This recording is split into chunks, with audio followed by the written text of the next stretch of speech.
네, 반갑습니다. 네, 반갑습니다. 오늘 마태복음 14장, 15장 내용 진행할 거고요. 말씀드렸듯이 마태복음은 사실 설명할 게 별로 없어요. 그래서 여러분들이 이 과정을 쭉 살펴보시면서 함께 보시면 되고요. 간단한 설명들이 필요한 거 제가 좀 하고, 그리고 좀 설명 가운데서도 좀 우리가 함께 누릴 수 있는 은혜들을 좀 누려보도록 하겠습니다. 마태복음 14장 분봉왕 헤롯에 대한 이야기들이 나옵니다. 분봉왕이라는 뜻은 4분의 1의 왕이다, 이런 말입니다. 4분의 1의 왕이다. 그래서 영토를 4분의 1로 나누고 그 4분의 1을 다스리는 왕이다, 이런 표현입니다. 그러니까 로마의 황제가 이스라엘에 대해서 실제 그 헤롯 대왕이 이 자기의 자녀에게 유대 땅, 또 소위 말해 이스라엘 땅을 다스리도록 황제한테 부탁하라고 이야기했는데, 부탁하라고 한 이제 아들이 실제로 유대인들이 먼저 가서 그 사람을 왕으로 세워주면 안 된다. 왕으로 세우면 우리는 진짜 이거는 큰일 난다, 이런 이제 얘기들을 하니까 그 사람 때문에 사실은 4분의 1로 나눠진 겁니다. 그래서 유대의 이스라엘의 전체 다스리는 헤롯 대왕을 세운 게 아니라 분봉왕 헤롯으로 이제 4명이 갈려져서 사용하게 됐다고 그러니까 다스리게 됐다고 보시면 되고요. 다른 내용은 여러분이 좀 읽어보시면 되는데 5번 한번 보세요. 그 헤롯 안디바는 나마테안 왕국의 공주와 결혼을 한 상태였어요. 이미 결혼한 상태였습니다. 나바테안이라는 것은 에돔 땅이에요. 에돔 땅. 근데 이제 이 나바테안이 아라비아 계열이거든요. 그 아라비아 계열 나라와 에돔이 전쟁을 치르는데 에돔 백성들이 대부분 다 쫓겨나가지고 유대 남쪽으로 내려오게 되어집니다.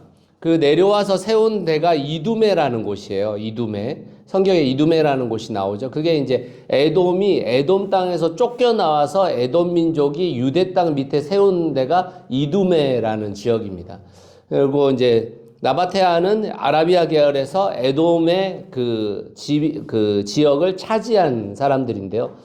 이 사람들과 이 사람의 공주와 결혼을 했는데 헤로디아에 반해가지고 이혼을 하게 되잖아요.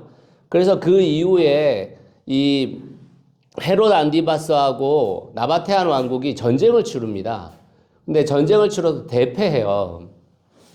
근데 그 대패한 것에 대해서 유대인들이 어떤 평가를 내렸는지가 중요한데, 그 대패가 누구로부터 시작됐느냐? 침례 요한, 의인을 함부로 죽인 것으로부터 시작되었다, 이렇게 평가를 내립니다. 그게 이제 요세푸스에 나오는 내용이에요. 그래서 그 내용으로 침례 요한의 의인을 함부로 죽인 헤롯 헤롯 안디바스가 실제로 나바테안한테 대패하게 되는 그 상황을 그렇게 해석함으로 인해서 유대교에서는 침례 요한에 대한 죽임 자체가 정당하지 않았다라고 여기고 있었다고 보는 거예요. 그래서 이제 아무리 정치적으로나 여러 가지 선상에서 자기의 적대적인 일들이 벌어질지라도 이 의인을 죽이는 것에 대해서, 특히 침례 요한을 우리가 보통 에세네파라고 이야기하잖아요. 이 에세네파는 어떻게 보면 사두개인이나 똑같습니다. 완전 종교인들이에요. 근데 사두개인 중에서 지금 성전을 중심으로 모여진 사두개인들이 꼴보기 싫고 도저히 저 인간들은 종교인이라고 할 수 없다라고 생각했던 사람들이 에세네파로 간 거거든요. 그래서 그 에세네파 사람들은 대단히 존경받는 사람들이 많았습니다. 대대로. 그래서 그런 죽음에 대해서 이제 그런 평가를 유대인들이 내리고 있었다라는 것을 역사적으로 좀 우리가 볼 수 있는 장면들이라고 할 수 있습니다. 자, 그 다음에 유대인들의 기준에서 헤롯의 가장 큰 문제 3번 나오죠. 3번 한번 보세요. 그러니까 이제 살아있는 형제의 아내와 결혼했다라는 겁니다. 레위기 20장 21절에 의하면 살아있는 형제의 그 아내와 결혼하는 것은 그건 이제 소위 우리가 얘기하는 불륜 중에서도 돌에 맞아 죽을 불륜이거든요. 예, 그래서 아주 극단적으로 처형을 당해야 되는 상황인데 이 헤롯 안티바스가 그런 일들을 벌였다고 볼 수 있고요. 그래서 이 상당히 이 안티바스에 대해서는 안 좋게 이야기된 게 되게 많아요. 요세푸스에 보면 헤롯 안티바스에 대한 굉장히 과격한 표현들도 되게 많고요. 예, 그리고 사실 이런 일들로 인해서 운신의 폭이 굉장히 좁아지게 되어집니다. 예, 그럼으로 인해서 자기의 운신의 폭이 좁아지니까 소요 사태가 일어날까봐 굉장히 두려워해요. 예, 그래서 사실은 주위에 있는 사람들을 많이 죽입니다. 또 그런 일들이 벌어지잖아요. 지금 이제 우리도 보면 지금 우리 이 국정의 여러 상황들을 보면 지금 윤석열 씨가 계속 어떻게 보면은 밑에 사람들이 자발적으로 한 거다. 그들이 뭐 이렇게 내가 지시하지 않았는데 한 거다. 뭐 이런 얘기들을 많이 하잖아요. 그러니까 이제 지금 운신의 폭이 굉장히 다 좁아져 있는 상태입니다. 이 사람들이. 그러니까 그런 선상에서 이제 뭐 거짓말도 하게 되고 또 떠넘기기도 하게 되고. 근데 이제 또 아마 이제 뭐 똑같은 경우들하고 말할 수는 없지만 예를 들면 내가 살아야 니들도 살 수 있다 이런 식이잖아요 지금. 예, 그러니까 이제 이런 부분들에 있어서 굉장히 이 약간의 소요 사태만 벌어져도 굉장히 크게 여겼던 것으로 볼 수 있습니다. 자, 그 다음에 한번 보시면 좋을 것 같아요. 그 밑에는 여러분들이 좀 읽어 보시면 될 것 같고요. 저희들이 이제 그 뒤에 가보시면 6번에 보시면 요한의 죽음에 관련되어진 내용이 나오죠. 여러분, 왜 유대인들은 참수하는 것을 싫어했을까요?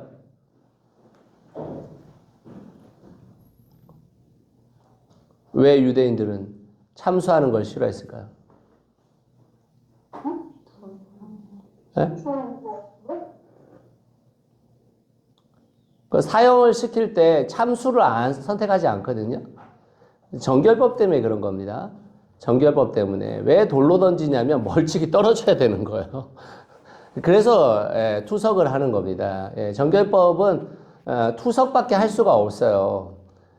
그래서 여러분 이제 우리가 신명기에 보면 왜 이제 이 유대 지도자들이 예수님을 끝까지 십자가에 내걸려고 했었던 게 신명기에 보면 나무에 걸린 자는 하나님께 저주받은 자다 이런 표현이 있잖아요. 여러분 그게 십자가형이나 이렇게 나무에 걸리는 게 아니에요. 뭐 이게 무슨 말이냐면 돌로 죽이고 나서 어떻게 하는 겁니까? 나무 장대에 매다는 거예요. 죽고 나서 성벽 앞에다가 장대에 매다는 겁니다. 그러니까 우리 뭐 지금 우리나라의 역사 속에서도 그런 거 뭐 사극에서도 많이 있잖아요. 그렇게 매다는데 그 매달 때도 하룻밤을 넘기지 못하게 해요. 그러니까 들짐승에게 의해서 육신이 상하면 안 돼요. 유대인들의 법은. 그래서 하룻밤을 넘기지 않게 만듭니다. 그래서 이제 사실 신명기에서 얘기하는 것은 그런 얘기인데 지금 예수님을 이야기할 때는 나무 십자가에 매달리게 만드는 로마의 처형법을 사실은 이제 로마의 처형법이 아니라 페르시아로부터 온 처형법입니다. 십자가형은. 그래서 로마에서도 주로 사법 관련되어진 소위 말하면 반란군에게 주는 형이거든요. 그러니까 십자가형이라는 것은 여러분 그게 엄청 어려운 거예요. 아니 뭐 죽이는데 그냥 목 빼서 죽이면 되지. 뭐하러 십자가형을 해요? 그건 이제 본보기를 보이겠다는 거잖아요. 그래서 십자가형에 달리게 만드는데 유대 지도자들이 엄청나게 노력을 합니다. 성경상으로 봐도 굉장한 노력을 기울여요. 너희들 데리고 가서 너희들의 방식으로 죽여라 이렇게 얘기하잖아요. 그건 돌로 던지는 것밖에 없거든요. 그러니까 이제 그런 면에 있어서 예수님의 참수당함에 대한 부분들을 우리가 좀 인식할 필요가 있고요. 그리고 요한의 제자들이 요한의 시체를 장사해요. 근데 예수님의 시체는 사실은 예수님의 제자들이 장사 못 하잖아요. 다 도망가 가지고. 네, 이제 여러분들이 예수님의 이제 제자들로서 형성되어진 사람들 중에 요한의 제자들이 상당수 있었을 걸로 봅니다. 사실은. 그래서 요한이 실제로 예수님을 두고, 세상 죄를 지고 가는 어린 양을 보라라고 얘기하잖아요. 그리고 침례 요한 자체가 예수 그리스도를 메시아로 받아들인단 말이에요. 그러니까 당연히 요한의 제자들이 관심을 갖겠죠. 그래서 요한의 제자들이 상당수 옮겨짐으로 인해서 요한의 말년 때는 오히려 감옥에 들어가고 그 말년 때는 요한의 제자들이 상당수 예수님의 제자가 돼 있는 상태였던 것으로 성경에서 좀 판단할 수 있는 구절들이 좀 있습니다. 자, 그렇게 보시면 될 것 같고요. 자, 그 다음에 이제 이 오병이어에 대한 얘기를 좀 저희들이 나누려고 합니다. 자, 오병이어는 유일하게 네 복음서 모두에 나오는 기적 이야기입니다. 오병이어 이야기는. 네 복음서에 다 나와요.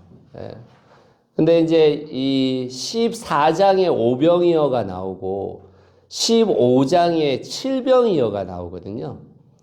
두 개 다 마태복음은 기록하고 있는데요. 오병이어하고 칠병이어의 차이는 뭐냐면, 여러분, 오병이어는 몇 광줄이 남아요? 12광줄이 남죠. 칠병이어는 7광줄이가 남습니다.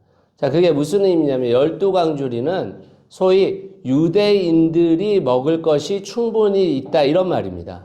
칠병이어는 고대 사회에서는 유대인들이 자기 지역을 둘러싸고 있는 7개의 나라, 그래서 7개의 나라를 먹인다 이런 말이거든요. 그래서 오병이어는 유대인들을 위한 기적이라고 보고 칠병이어는 이방인들을 위한 기적으로 보는 겁니다. 그런 차이가 있어요. 그래서 그리고 또 하나 이제 오병이어는 다른 복음서하고는 달리 마태복음은 오병이어는 누가 갖고 온 거예요? 오병이어 우리 일반적으로 알 때는 어떻게 합니까? 네, 보리떡 5개, 물고기 2마리, 어린아이가 갖고 오잖아요. 마태복음은 제자들이 갖고 옵니다. 그러니까 제자들이 갖고 있었던 거예요. 제자들이. 그게 다릅니다. 그래서 이제 마태복음에서 오병이어를 이야기할 때는 어떤 부분들이 좀 상세하게 기록되냐면, 사실은 제자들은 이 무리들이 떠나고 나면 자기 먹을 게 있는 거예요. 그렇죠, 지금. 무리들이 다 떠나고 나면 우리 도시락은 있는 거예요, 지금. 그런데 예수님께서 이제 어떻게 보면 제자들의 질문이 먹을 게 없으니까 빨리 이 사람들을 다 보냅시다. 우리 먹읍시다. 이런 얘기일 수 있는 거예요. 네, 그렇잖아요. 그런데 예수님께서 문제를 제기한 제자들에게 그 문제를 너희가 해결하라고 얘기하거든요. 그랬었을 때 제자들이 자기들의 도시락을 내어놓는 겁니다. 근데 그 문제가 해결될 거라고 생각할 수는 없었겠죠. 자기들의 도시락 가지고는. 그런데 문제는 지금 이제 이 본문이 우리에게 주는 교훈 중에 하나가 뭐냐면, 하나님은 우리가 내어놓는 오병이어의 작은 것으로도 하나님께서 일하신다는 거예요. 그러니까 우리가 이런 생각을 가질 필요는 없는 거예요. 하나님의 일을 하는데 모든 것이 갖추어져야지만 하나님의 일이 이루어질 거라는 생각을 갖는 거예요. 자, 이게 지금 양극단으로 가 있거든요, 한국교회는. 어떤 데는 무조건 그러니까 걱정하지 마. 무조건 합시다. 이렇게 되는 극단이 있고, 한쪽은 그거 다 계산해 봐야죠. 그거 다 따져 봐야죠. 우리 안에서 될지 안 될지 다 따져보고 해야죠. 이런 부류가 있는 겁니다. 그러니까 사실은 이게 지금 양극단에 가 있는 거거든요. 그래서 우리가 분명히 둘 다의 관점에서 잘 살펴봐야 됩니다. 성경은 우리에게 어떤 믿음을 요구하고 있는 거냐면, 너희가 갖고 있는 작은 것으로 하나님 앞에 내어놓을 때 하나님께서 이루신다라는 믿음을 가지라는 거예요. 우리 안에서. 근데 사실 현대사회는 그런 믿음 갖기가 너무 어려워요. 그런 믿음 갖기. 특히 우리같이 똑똑한 인간들은 예, 그런 믿음이 잘 안 가져집니다. 예, 아니, 뭔 소리야. 뭔가 다 돼 있어야지 당연히 되는 거지. 이런 생각이 들잖아요. 예, 근데 결국에는 여러분, 하나님께서 하나님 홀로 일하시지는 않지만 그렇다고 해서 그 짐을 또 우리 모두에게, 우리에게 다 맡기는 것도 아닙니다. 그래서 우리가 사실 바른 방향성을 가지고 또 바른 척도를 가지고 잘 계획해서 우리 스스로가 할 수 있는 양의 것들을 할 때에 하나님의 일하심을 볼 수 있어야 돼요. 예. 그게 보여지기 시작하면 그 다음부터는 사실은 또 다른 일들도 가능해지는데 그걸 한번 경험하지 못하면 사실은 어떤 경험도 할 수 없는 상황이 될 가능성이 높습니다. 네. 제가 지금 이제 오늘 지금 6시 한 15분쯤에 이 대전에 도착했거든요.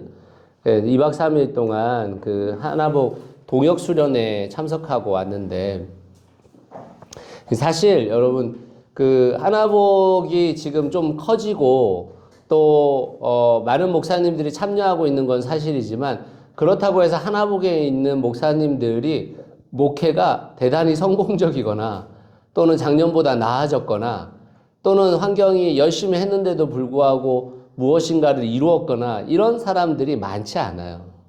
많지 않습니다. 근데 여러분 우리는 이런 생각을 갖잖아요. 하나님께서 계시는데 왜 이게 이렇게 열심히 하고 훌륭하게 가려고 하는데 왜 안 되냐 이런 생각이 들잖아요. 근데 이제 우리가 지난번에 한번 저하고 로마서 공부하신 분들은 기억하시는지 모르겠는데 여러분 로마서 8장에 보시면요. 우리가 순종하고자 하는 마음이 있어도 이 세상에는 뭐가 있냐면 7개의 핍박이 있고요. 10개의 권세가 있다고 얘기해요.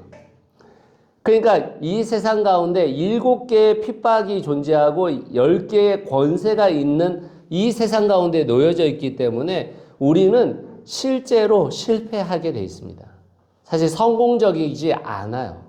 다만 우리가 그럼에도 불구하고 소망을 갖고 하나님께서 마지막 날에 이루실 소망을 가지고 가고 있는 거지 지금 우리 안에서 모든 것이 성공적으로 될 것이다. 그런 것은 사실 성경이 우리에게 기대하게 만든 게 아닙니다. 우리 스스로 만들어낸 기대입니다. 그래서 오히려 여러분 그게 이제 바울이 기록했잖아요. 로마서를. 그래서 이제 바울을 여러분 한번 생각해 보시면 바울은 뭐 이렇게 말씀드리면 바울한테 죄송하지만 굉장히 찌질한 사역자예요. 바울 시대의 바울은 정말 성공한 게 하나도 없어요. 아니 그렇잖아요 지금. 본인이 세운 교회 여러 개 있었지만 그 중에 2교회를 제외하고는 바울의 사도권도 인정 안 했다고요. 그렇지만 바울은 본인이 달려갈 길을 달려간 거거든요. 소망을 가진 겁니다. 그 핍박과 아픔 속에서 소망을 가진 거지 그 핍박이 없는 게 아니에요. 그러니까 오히려 여러분 우리가 걸어가는 길에 힘들고 아파요. 당연하게 그렇지 않겠습니까? 그럼 한번 생각해 보세요. 우리가 지금 가려고 하는 길이 우리 자신을 위한 길이 아닌다라는 생각을 딱 갖는 그 순간 우리 자신을 위해서 애쓰고 힘쓰는 사람들보다 더 좋은 환경과 더 좋은 기회가 생기겠습니까? 그렇지 않거든요. 그래서 부담이 힘든 거예요. 사실 요번에 우리 그 김영고 목사님하고 같이 이제 한 200명 정도가 모여가지고 동역수련을 했는데요. 2박 3일 동안 거의 눈물바다였어요. 환주. 서로 나누는데도 다 울어. 찬양하는데도 다 울어. 이게, 진짜 완전 눈물바다였어요, 완전. 보통 이제 밤 지나서 마지막 날 오전 집회는 약간 가는 분위기잖아요, 우리가. 이제 끝났다. 이제 가자. 이런 분위기잖아요. 그래서 다 흐트러지잖아요. 오전에도 다 울었어요. 예. 성공적이지 않아요. 근데 우리는 하나님께서 그걸 성공시킬 거라고 생각하는 거예요. 그렇지가 않습니다. 우리가 가고 있는 그 길이 중요한 거지, 우리가 성공하느냐 실패하느냐가 중요한 게 아니에요. 우리는 사실은 실패할 수밖에 없어요. 성공하기에는 쉽지 않습니다. 우리가 그 길을 제대로 걸어가면 오히려 실패해요. 오히려. 그렇지 않겠습니까? 그러니까 여러분, 우리가 좀 이 오병이어의 기적이라는 것이 결국에 우리한테 보여주고 있는 것 중에 하나가 뭐냐면, 네가 문제를 제기했느냐? 그러면 그 문제를 네가 해결해라. 근데 그 문제를 너 혼자 해결하는 게 아니라 네가 갖고 있는 것으로 주님께 내어놓는다면 그 문제에 하나님이 개입하신다. 이게 오병이어가 우리에게 얘기하고 있는 거예요. 오병이어야. 그래서 우리의 작은 헌신이 무슨 소용이 있을까? 이런 거 걱정하지 말라는 거예요. 그건 하나님께서 알아서 하시니까 너는 그 작은 헌신으로 살아내라. 버텨내라. 다만 내가 너한테 줄 수 있는 것은 동지다. 이거예요. 동지예요, 동지. 같이 갈 동역자들. 그게 우리에게 주어진 겁니다. 자, 이제 우리가 이 오병이어를 얘기할 때 신학계에서 사실은 여러 가지 이슈가 하나가 있습니다. 그게 뭐냐면 이제 자유주의 신학이 해석하는 방식이에요. 여러분, 자유주의 신학이라는 것은 독일에서 발생한 거거든요. 여러분, 원래 신학은 독일에서 발생한 겁니다.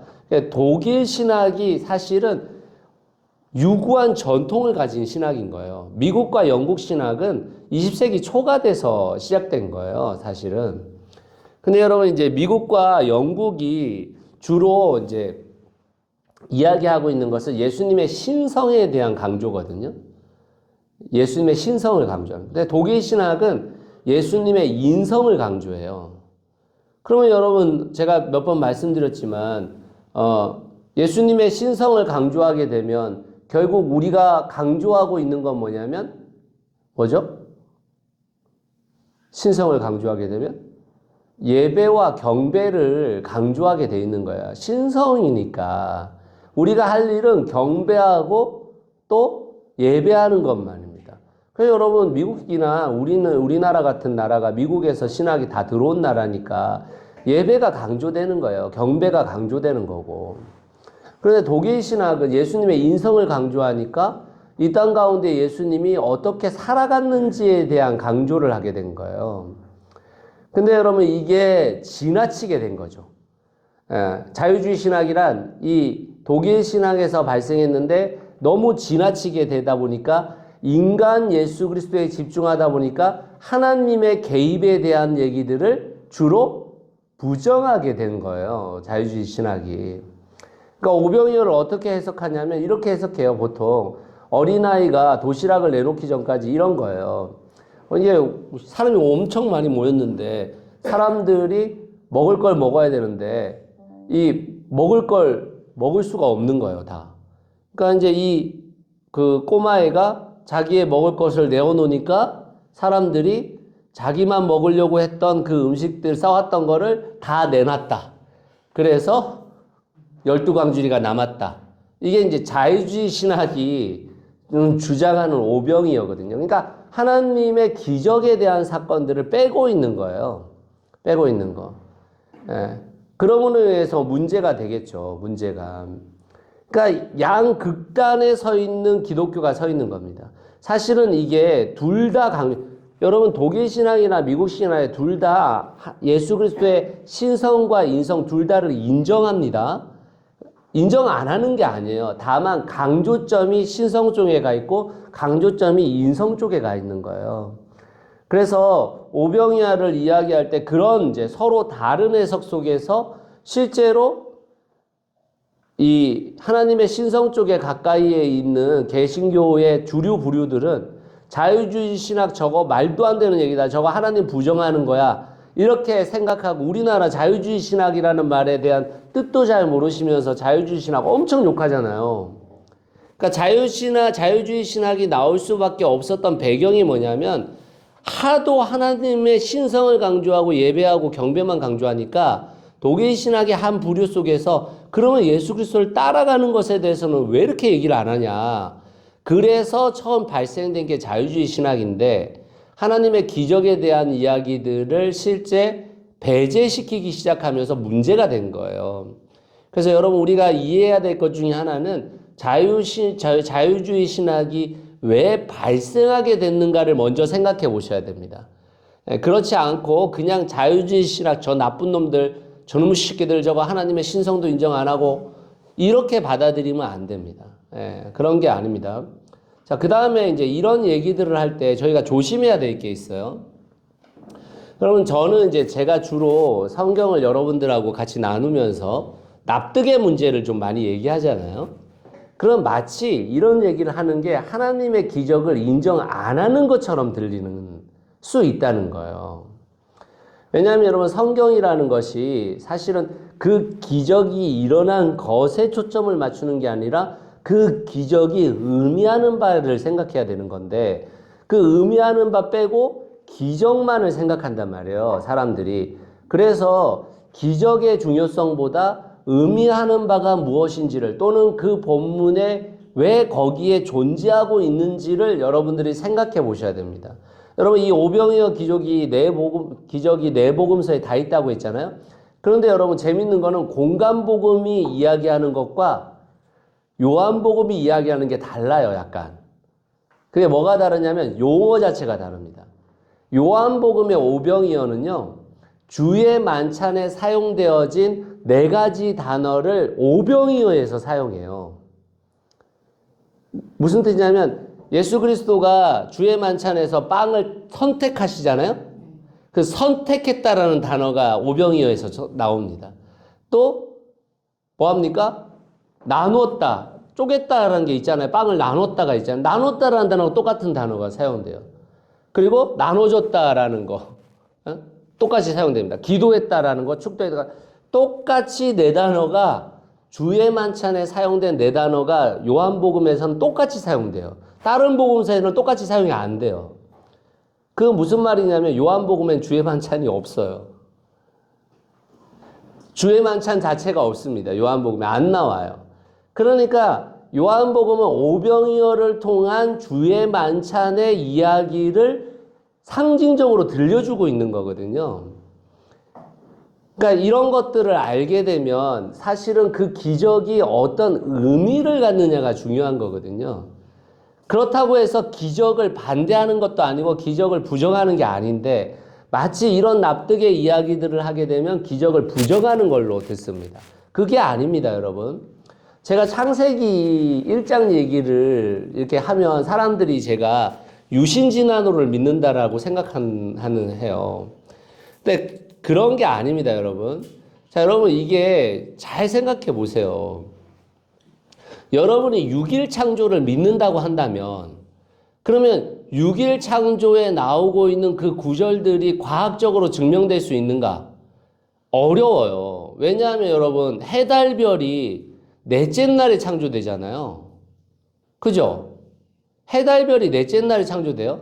그런데 첫째 날, 둘째 날, 셋째 날이 있잖아요. 우리는 해달별이 없으면 날이 없는 거잖아요. 하루가 해달별로 인해서 우리가 진행되는 거잖아요. 근데 첫째 날, 둘째 날, 셋째 날도 이미 저녁이 되고 아침이 되니 첫째 날이 되었더라. 아니, 나오잖아요. 그거 어떻게 설명하실 거예요? 설명을 하기에는 우리가 주장하는 바를 설명하기는 어렵다고요. 그러니까 우리가 예를 들면 이런 거예요.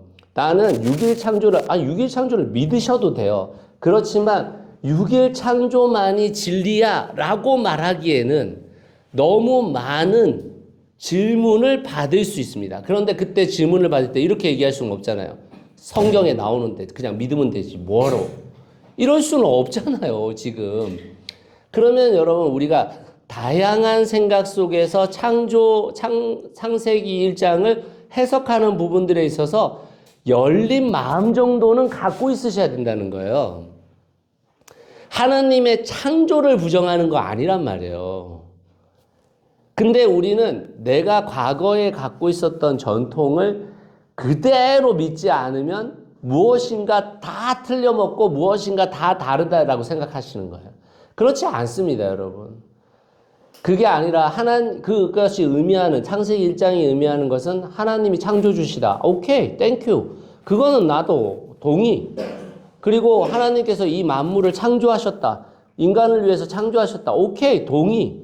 그러나 어떤 방법으로 어떻게 하셨는지에 대한 것은 쉽지 않다는 거예요. 뭔가 하나만을 주장하기에는.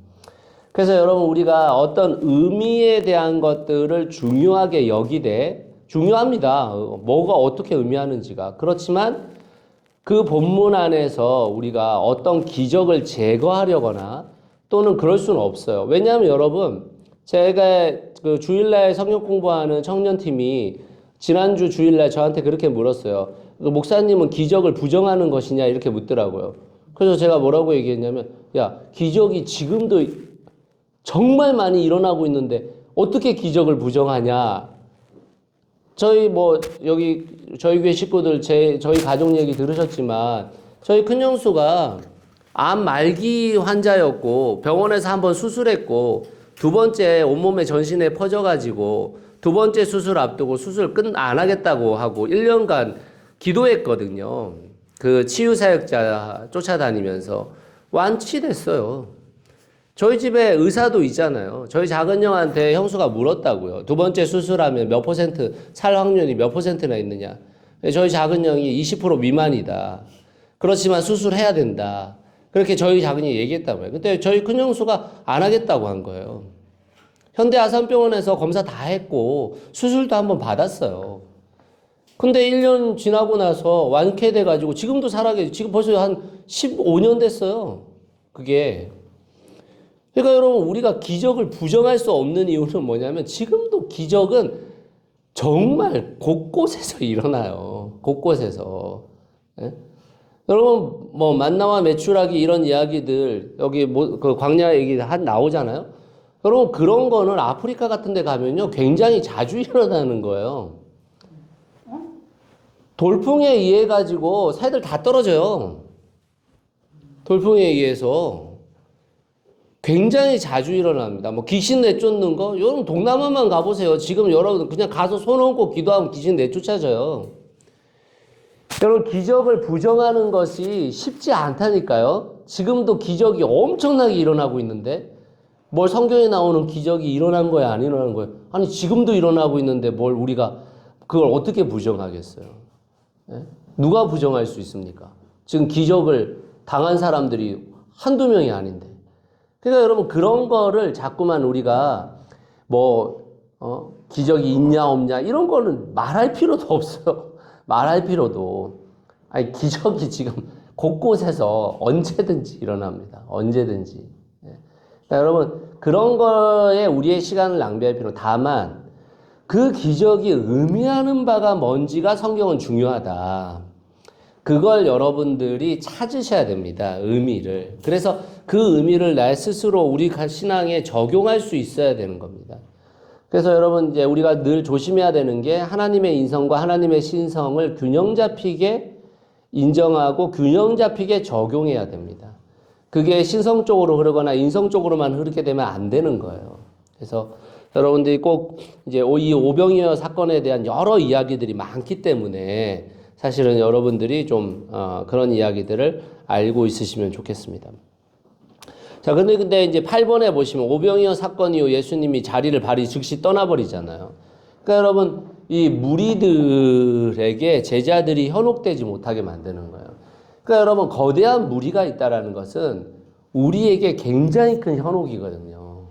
아니 그렇지 않습니까? 여러분 나를 막 거대한 무리가 따라와요. 어떻게 괜찮아 뭐 이렇게 담담하게 그냥 가실 수 있겠어요? 예? 왕 삼으려고 한 거예요? 네, 왕 삼으려고도 했겠지만 어쨌든 자기들의 지금 먹거리를 해결했잖아요. 그 고대 사회 속에서. 예? 여러분 예수님도 한 끼밖에 못 드셨어요, 거의. 예. 그러니까 여러분 고대 사회는 실제로 여러분 우리가 삼시세끼 지금 먹고 있는데 뭐 제가 잘은 모르지만 의학적으로도 삼시세끼 먹는 게 그다지 좋은 건 아니라고 하대요. 네, 2끼 정도 먹는 게 제일 좋다는데 우리는 꾸역꾸역 삼시세끼까지 먹고 야식까지 드시는 네, 그 생활을 살고 있잖아요. 네, 네. 네. 그러니까 여러분 고대 사회는 그런 사회가 아니잖아요. 그런 사회가. 근데 여러분 먹거리가 해결됐단 말이에요, 지금. 대단한 일이죠. 대단한 일. 뭐 사람들이 안 쫓아가겠습니까? 네. 왕 삼으려고 왕 되면 안 되는 거예요. 네. 그러니까 이제 우리는 실제로 왕이라는 개념 자체가 예수님이 왕 되심에 대한 부분들을 우리는 어떻게 보면은 예수님 원래 왕인데 왕 삼으면 안 되나 이런 생각을 지금 물으셨는데 그런 생각을 갖지만 여러분 예수님은 세상이 주고자 하는 그것을 주려고 오신 게 아니거든요. 그러니까 본인이 주고자 하는 것은 다른 것이란 말이에요. 그런데 지금 내가 주고자 하는 것이 아니라 다른 것에 현혹되어져서 나를 왕 삼으려고 하는 것은 소용이 없는 거예요. 그러니까 우리가 예수 그리스도를 왕 삼는다라는 것은 예수 그리스도의 통치와 예수 그리스도의 가치를 따라가겠다라는 왕으로서의 섬김을 말하는 거지 예수 그리스도가 뭔가를 주는 것에 대해서 현혹되어서 왕을 삼는 게 아닙니다. 완전히 다른 얘기죠. 다른 얘기. 그래서 그런 부분들에 있어서 예수님이 일찌감치 떠나가셨다. 그 다음에 기도하러 가셨다. 제가 마태복음 얘기하면서 지금 몇 주째 지금 여러분들한테 말씀드리는 게 그거잖아요. 여러분 스스로가 홀로 된 시간을 갖지 않으면 영성의 내면화가 이루어지지 않으면 사실은 여러분들이 아무리 열심히 사역해도 그 사역이 안 좋은 결과를 가져올 가능성이 굉장히 높습니다. 예. 여러분 안에 영성의 내면화가 굉장히 필요해요. 굉장히. 이거 그냥 제가 그냥 지나가는 말로 하는 게 아니에요, 여러분. 지금 하나복도 영성의 내면화에 관련되어져서 지금 끝없이 도전하고 있거든요. 목회자들에게. 왜냐하면 목회자들이 여러분 아까도 말씀드렸지만 아까 눈물바다라고 했잖아요. 여러분 지금 되는 게 없어. 되는 게. 근데 여러분 그 되는 게 없는 상황에서 여러분 내가 내 자신을 지켜내는 게 얼마나 힘들겠어요. 없는데. 제가 최근에 저기 하나복 가가지고 목사님 한 분 만나 뵀는데 그 목사님이 젊은이 사역 오랫동안 하셨고 지금 한 40-50명 되는 목회하고 있으세요. 개척한 지 6년 차 하신데 그래도 하나복 안에서는 그렇게 잘 목회하고 있다라고 보는 분이세요. 여러분 개척해가지고 40-50명 모으는 게 쉬운 문제가 아니에요. 근데 여러분 그 목회자한테 한 4주, 5주 전부터 그 교회에 어른이 한 3명 있는데 그 중에 한 분이 목사님을 부르더래요. 그래서 첫째 주에 불러가지고 목사님은 설교가 문제예요. 이렇게 시작했대요. 예. 그 다음 주에 또 불렀대. 예. 그 다음에 1번 설교가 문제인 걸 쭉 또 설명하고 2번도 있어요 하고 2번까지 얘기했대요. 3주 차에 1번, 2번 또 얘기하고 3번까지 또 얘기했대요. 4주 차에 만나가지고 1, 2, 3번 얘기하고 4번까지 얘기하셨대요. 예, 5, 6차가 남아있답니다. 이번 주에 5차가 있대요, 5차가.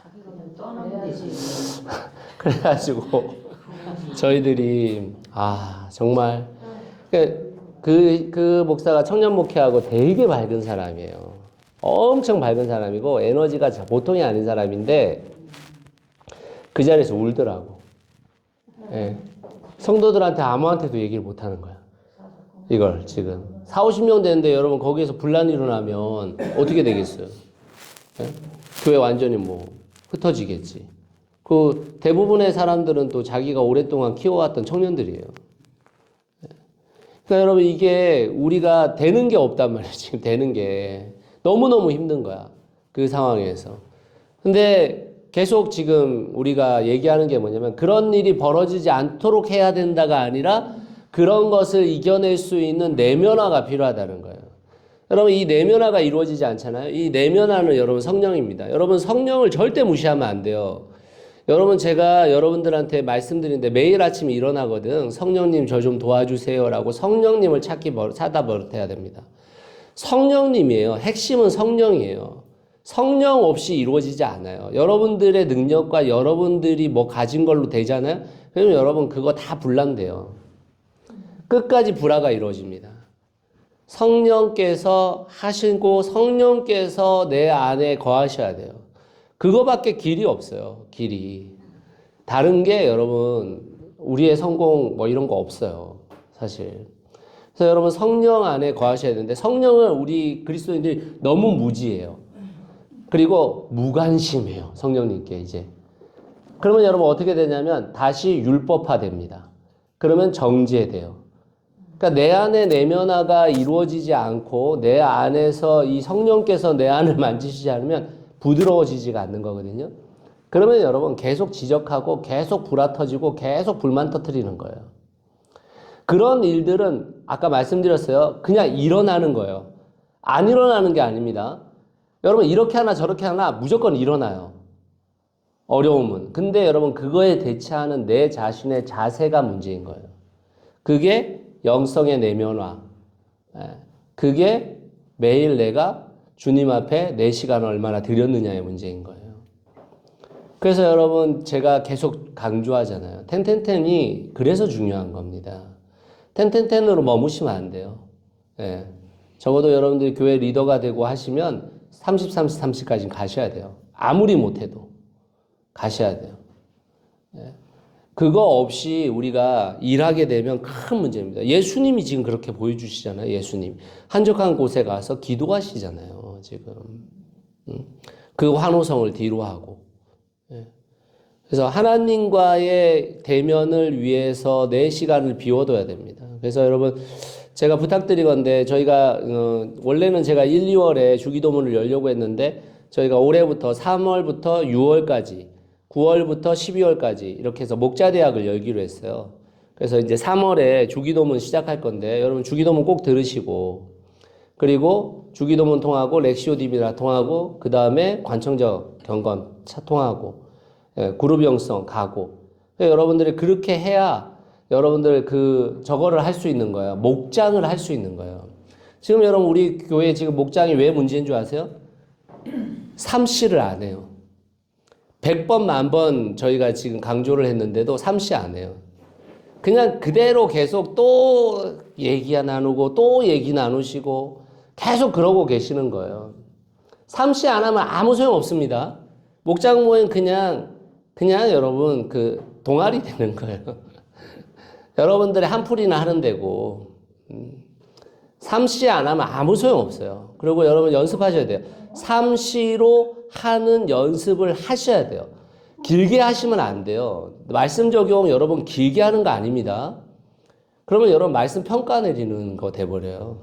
그래서 삼시 내 안에서 오늘 말씀을 어떻게 들렸는가 그거 얘기하고 나는 오늘 어떤 말씀에서 도전을 받았는가 그리고 한 주간 살고 나서 나는 그 말씀에 도전받은 것으로 어떤 변화를 이번 주에 이끌어냈는가 그거 여러분 사실은 제가 목자 모임 할 때 삼시로 여러분 뭐 여기 목자님들 계신데 삼시로 얘기할 때 제가 3분 이상 얘기하는 거 보셨어요?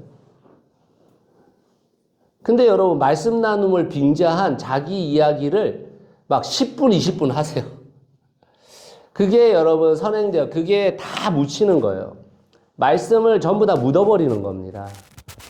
예. 그래서 여러분 정말 말씀 나눔은 짧고 진짜 강력하게 딱 해버려야 돼요. 그리고 찬양 하셔야 됩니다. 그냥 찬양에 어떻게 하면 찬양을 우리가 함께 더 깊게 할 것인가를 자꾸 고민하셔야 돼요. 저도 요번에 그 하나복 가서 제가 느끼는 게 뭐냐면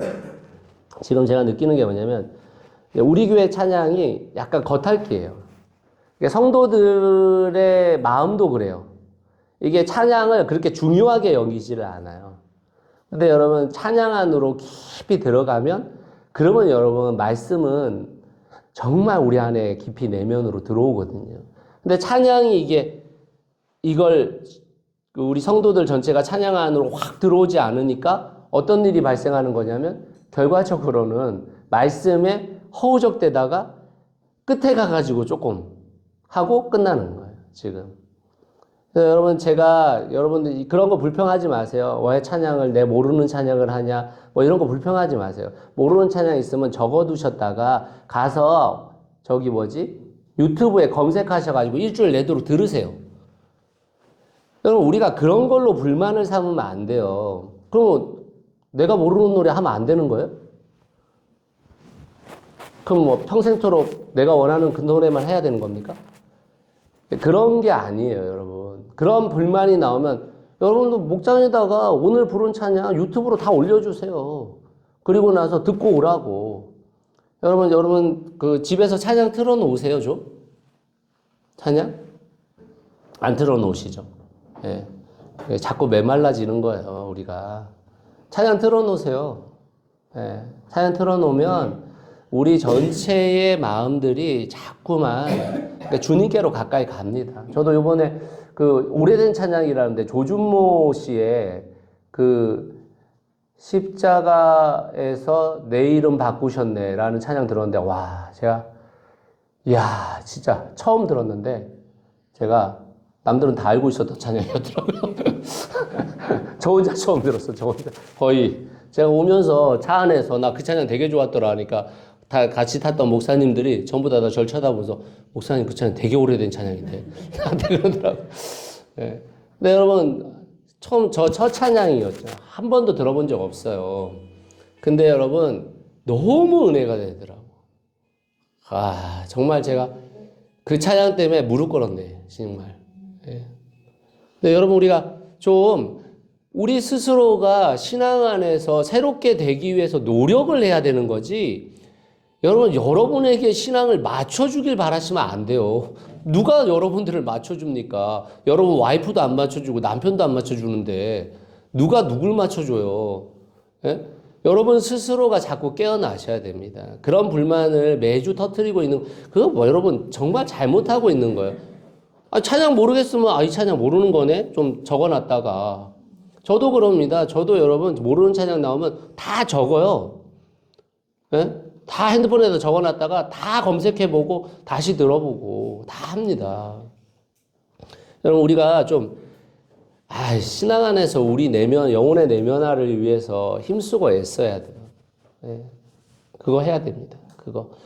그게 여러분 균형 잡힌 신앙이에요. 그 균형 잡힌 신앙이 성령의 영적인 내면화가 우리 가운데 이루어지지 않는데 공동체를 이루잖아요. 그러면 여러분 우리 스스로가 서로에게 불만밖에 없어요.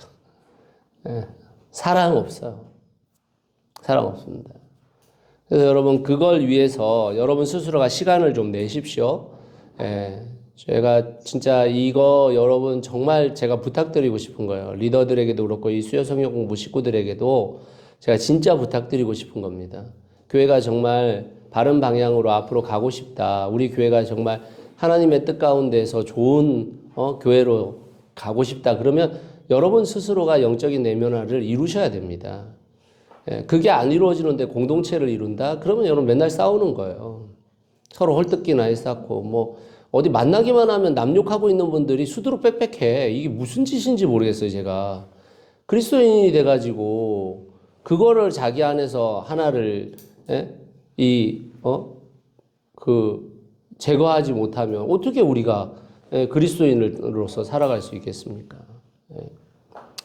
자, 그 다음에 예수께서 무리를 걸으신 사건, 이건 뭐 여러분들 한번 읽어보시면 되는데 재밌는 거는 베드로예요, 베드로. 여러분 이게 지금 문맥상으로 좀 이상하지 않아요? 자, 무리의 바다 위를 예수님이 걸어와요. 자, 예수님이 확인됐어요.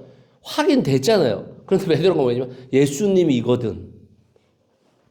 예수님이거든. 나로 하여금 물을 걷게 해라. 이렇게 얘기해요. 너무 웃기잖아요. 네?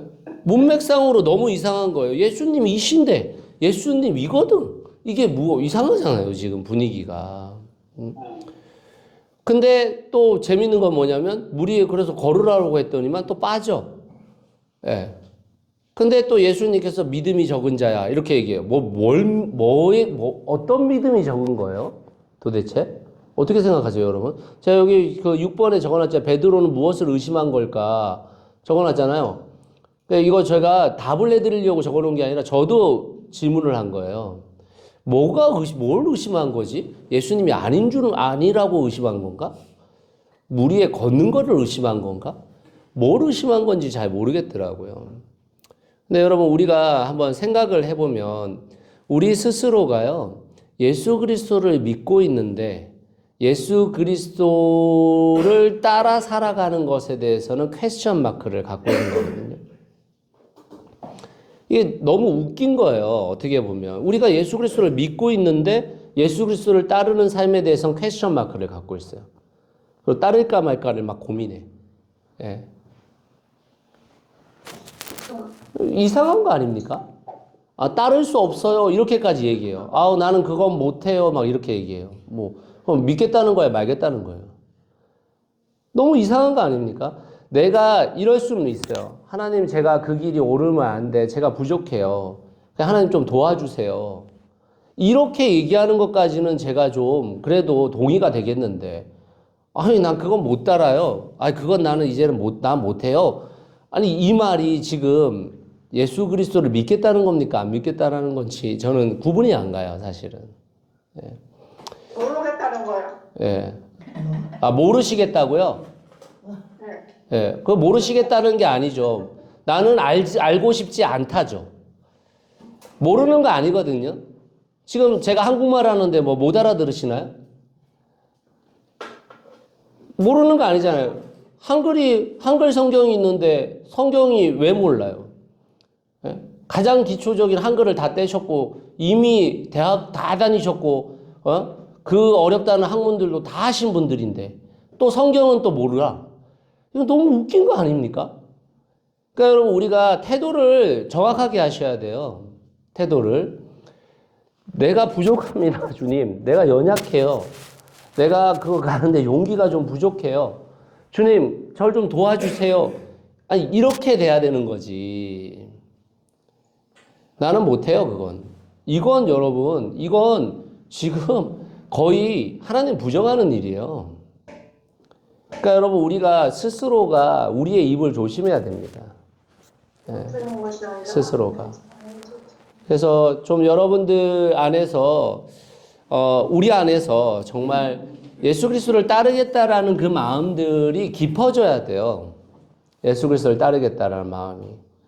지금 여러분 한국 교회가 뭐 그 김영곤 목사님 말에 의하면 그 지금 가나안 성도가 한 300만 정도로 추정된다는데 그 300만에서 요번 윤석열 사태 때문에 지금 아무리 못해도 50만은 늘어날 거래요. 교회 떠나는 사람들이. 그러니까 여러분 지금 향후 그 2025년 미래 연구소 뭐 연구책 그 전략에 보면요. 2030년까지 우리나라의 미소속 전도인들이 500만 정도 될 거라고 봅니다. 500만. 2030년까지. 그냥 5년 남은 거예요. 5년. 근데 여러분 이 통계에 의하면요. 교회를 떠나서 미소속 가나안 성도가 된 사람들이 대략 5년 후면 신앙을 떠난대요. 5년 정도까지는 그나마 버티는데 5년 후쯤 되면은 지금 교회를 떠난다라는 겁니다. 그래서 여러분 지금 하나복에서 아인 사역이라는 사역을 새로 지금 런칭했거든요. 그게 완전 미소속 전도, 미소속 그 신자들, 가나안 성도들을 위한 지금 그 교회를 형성하려고 하고 있는 겁니다. 예, 그 이제 여러 이슈들이 있지만 어쨌든 그런 사역들을 지금 왜냐하면 이제 뭐 300만인데 지금 5년이라는 기간을 놓치면은 그 300만들이 대부분 다 그 신앙에서 떠난다라는 거예요. 그러니까 여러분 우리가 진짜 예수 그리스도를 따르겠다라는 교회가 되지 않으면요, 사실 뭐 지금도 뭐 완전 밑바닥이지만 그 어떤 목사님이 그러시더라고요. 그 요번에 그 갤럽 조사에 의하면 물론 뭐 표준 연구가 잘못됐고 막 이런 얘기도 있는데 어쨌든 그 불교가 1위 뭐 정말 엄청난 순위로 1위예요. 56%인가 그래요. 신뢰도가. 그다음에 천주교가 2위, 뭐 40% 가까이 됩니다.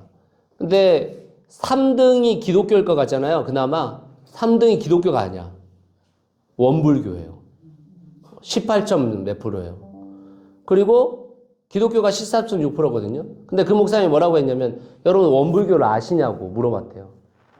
예. 성도들한테.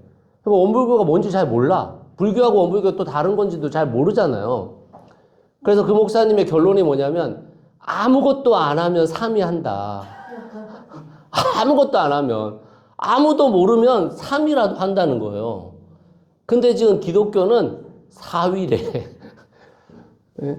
야, 이거 진짜 놀랄 만한 얘기 아닙니까? 놀랄만한 얘기. 그러니까 우리가 얼마나 지금 사실 기독교인답지 못하게 사는지, 교회답지 못한지를, 진짜 지금 큰 문제입니다. 네. 자, 그 다음에 예수님이 게네사렛 병자들 고치시는 예수님이 있습니다. 자, 거기 보면 마무리 한번 보세요. 우리는 가난한 자와 병든 자에 대한 예수님의 마음을 계승하고 있는가? 여러분, 이게,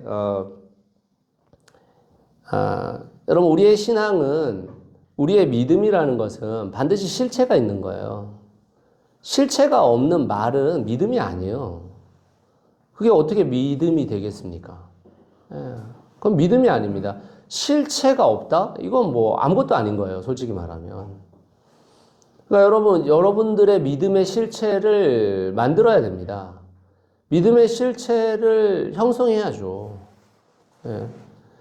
그걸 우리가 해야 되는데 우리가 못하는 거거든요. 지금 여러분, 우리 지금 2024년 12월, 그러니까 지금 얼마도 안 됐죠.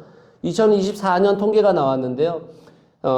전 세계의 지금 상대 빈곤에 놓여져 있는 사람들이 11.7%인가 그래요. 11.7% 상대 빈곤.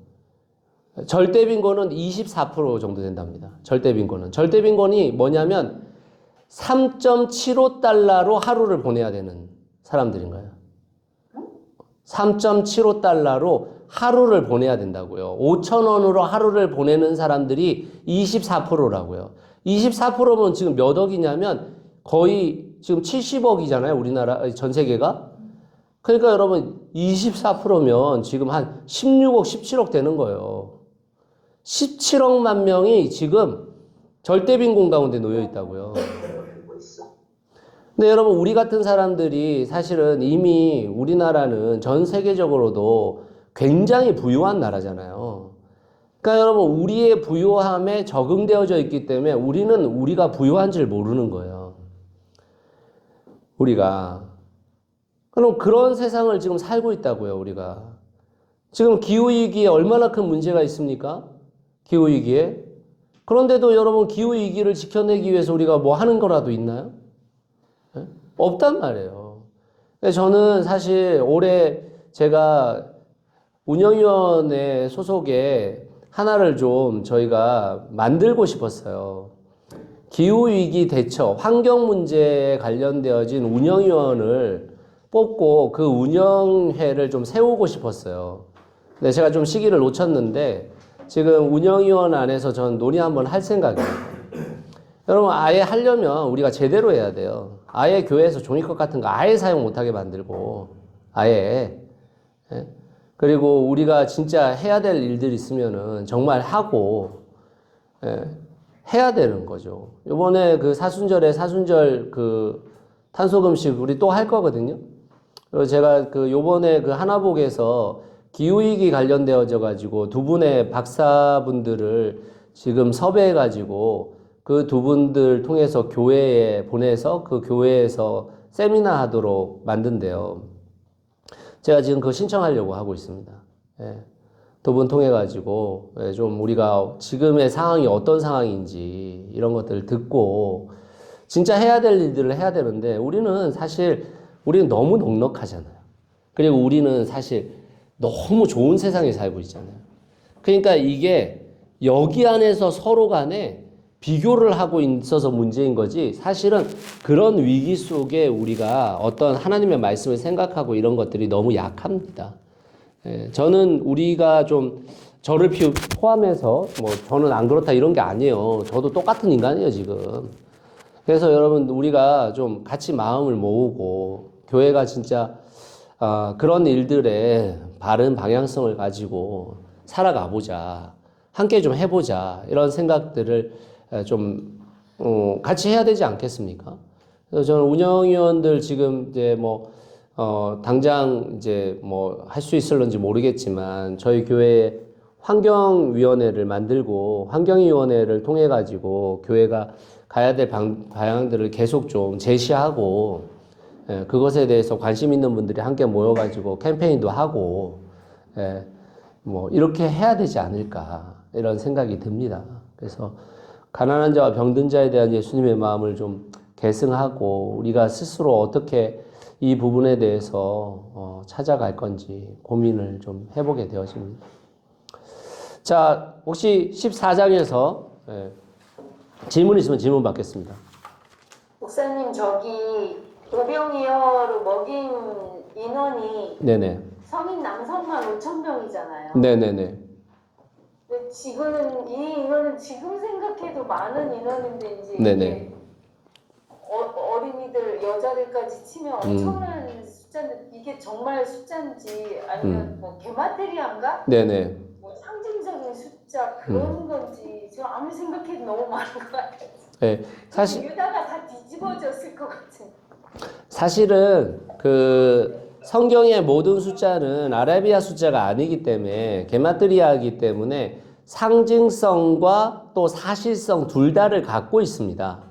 그래서 그것을 판단하기는 어려워요. 다만 이제 우리가 생각할 때 이 5라는 것은 완전수잖아요, 계속. 그러니까 완전수로 표기되어진 모든 것들은 실제로 상징적으로 볼 수도 있고 사실적으로도 볼 수 있습니다. 그래서 그 부분에 대해서는 뭐 맞다 안 맞다를 말하기보다는 항상 그 두 가지가 같이 존재하고 있다라는 것을 여러분들이 기억하실 필요가 있습니다. 네. 저는 이제 질문이 네네. 아까도 뭐 어떤 성도의 뭐 5가지 뭐 잘못을 뭐 목사님 코멘트를 받았다고 하는데 네네.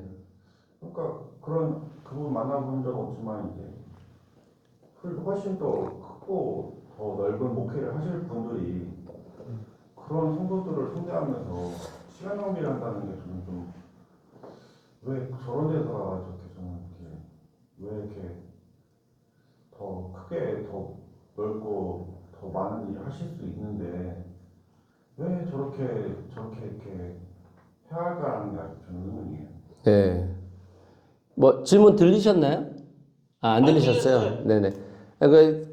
지금 질문이 뭐냐면 아까 제가 이제 예로 들었던 목사님, 성도가 이렇게 일주일마다 한 번씩 만나가지고 한 가지 제약들을 계속해서 이야기하고 계시는 그 목사님 관련돼서 질문 던진 게, 아니, 그 목사님들이 훨씬 더 크고 넓게 사역할 수 있는데 저런데 계속 시달리고 있는 것에 대해서는 근데, 이해가 안 간다. 이런 생각을 이야기하시더라고요.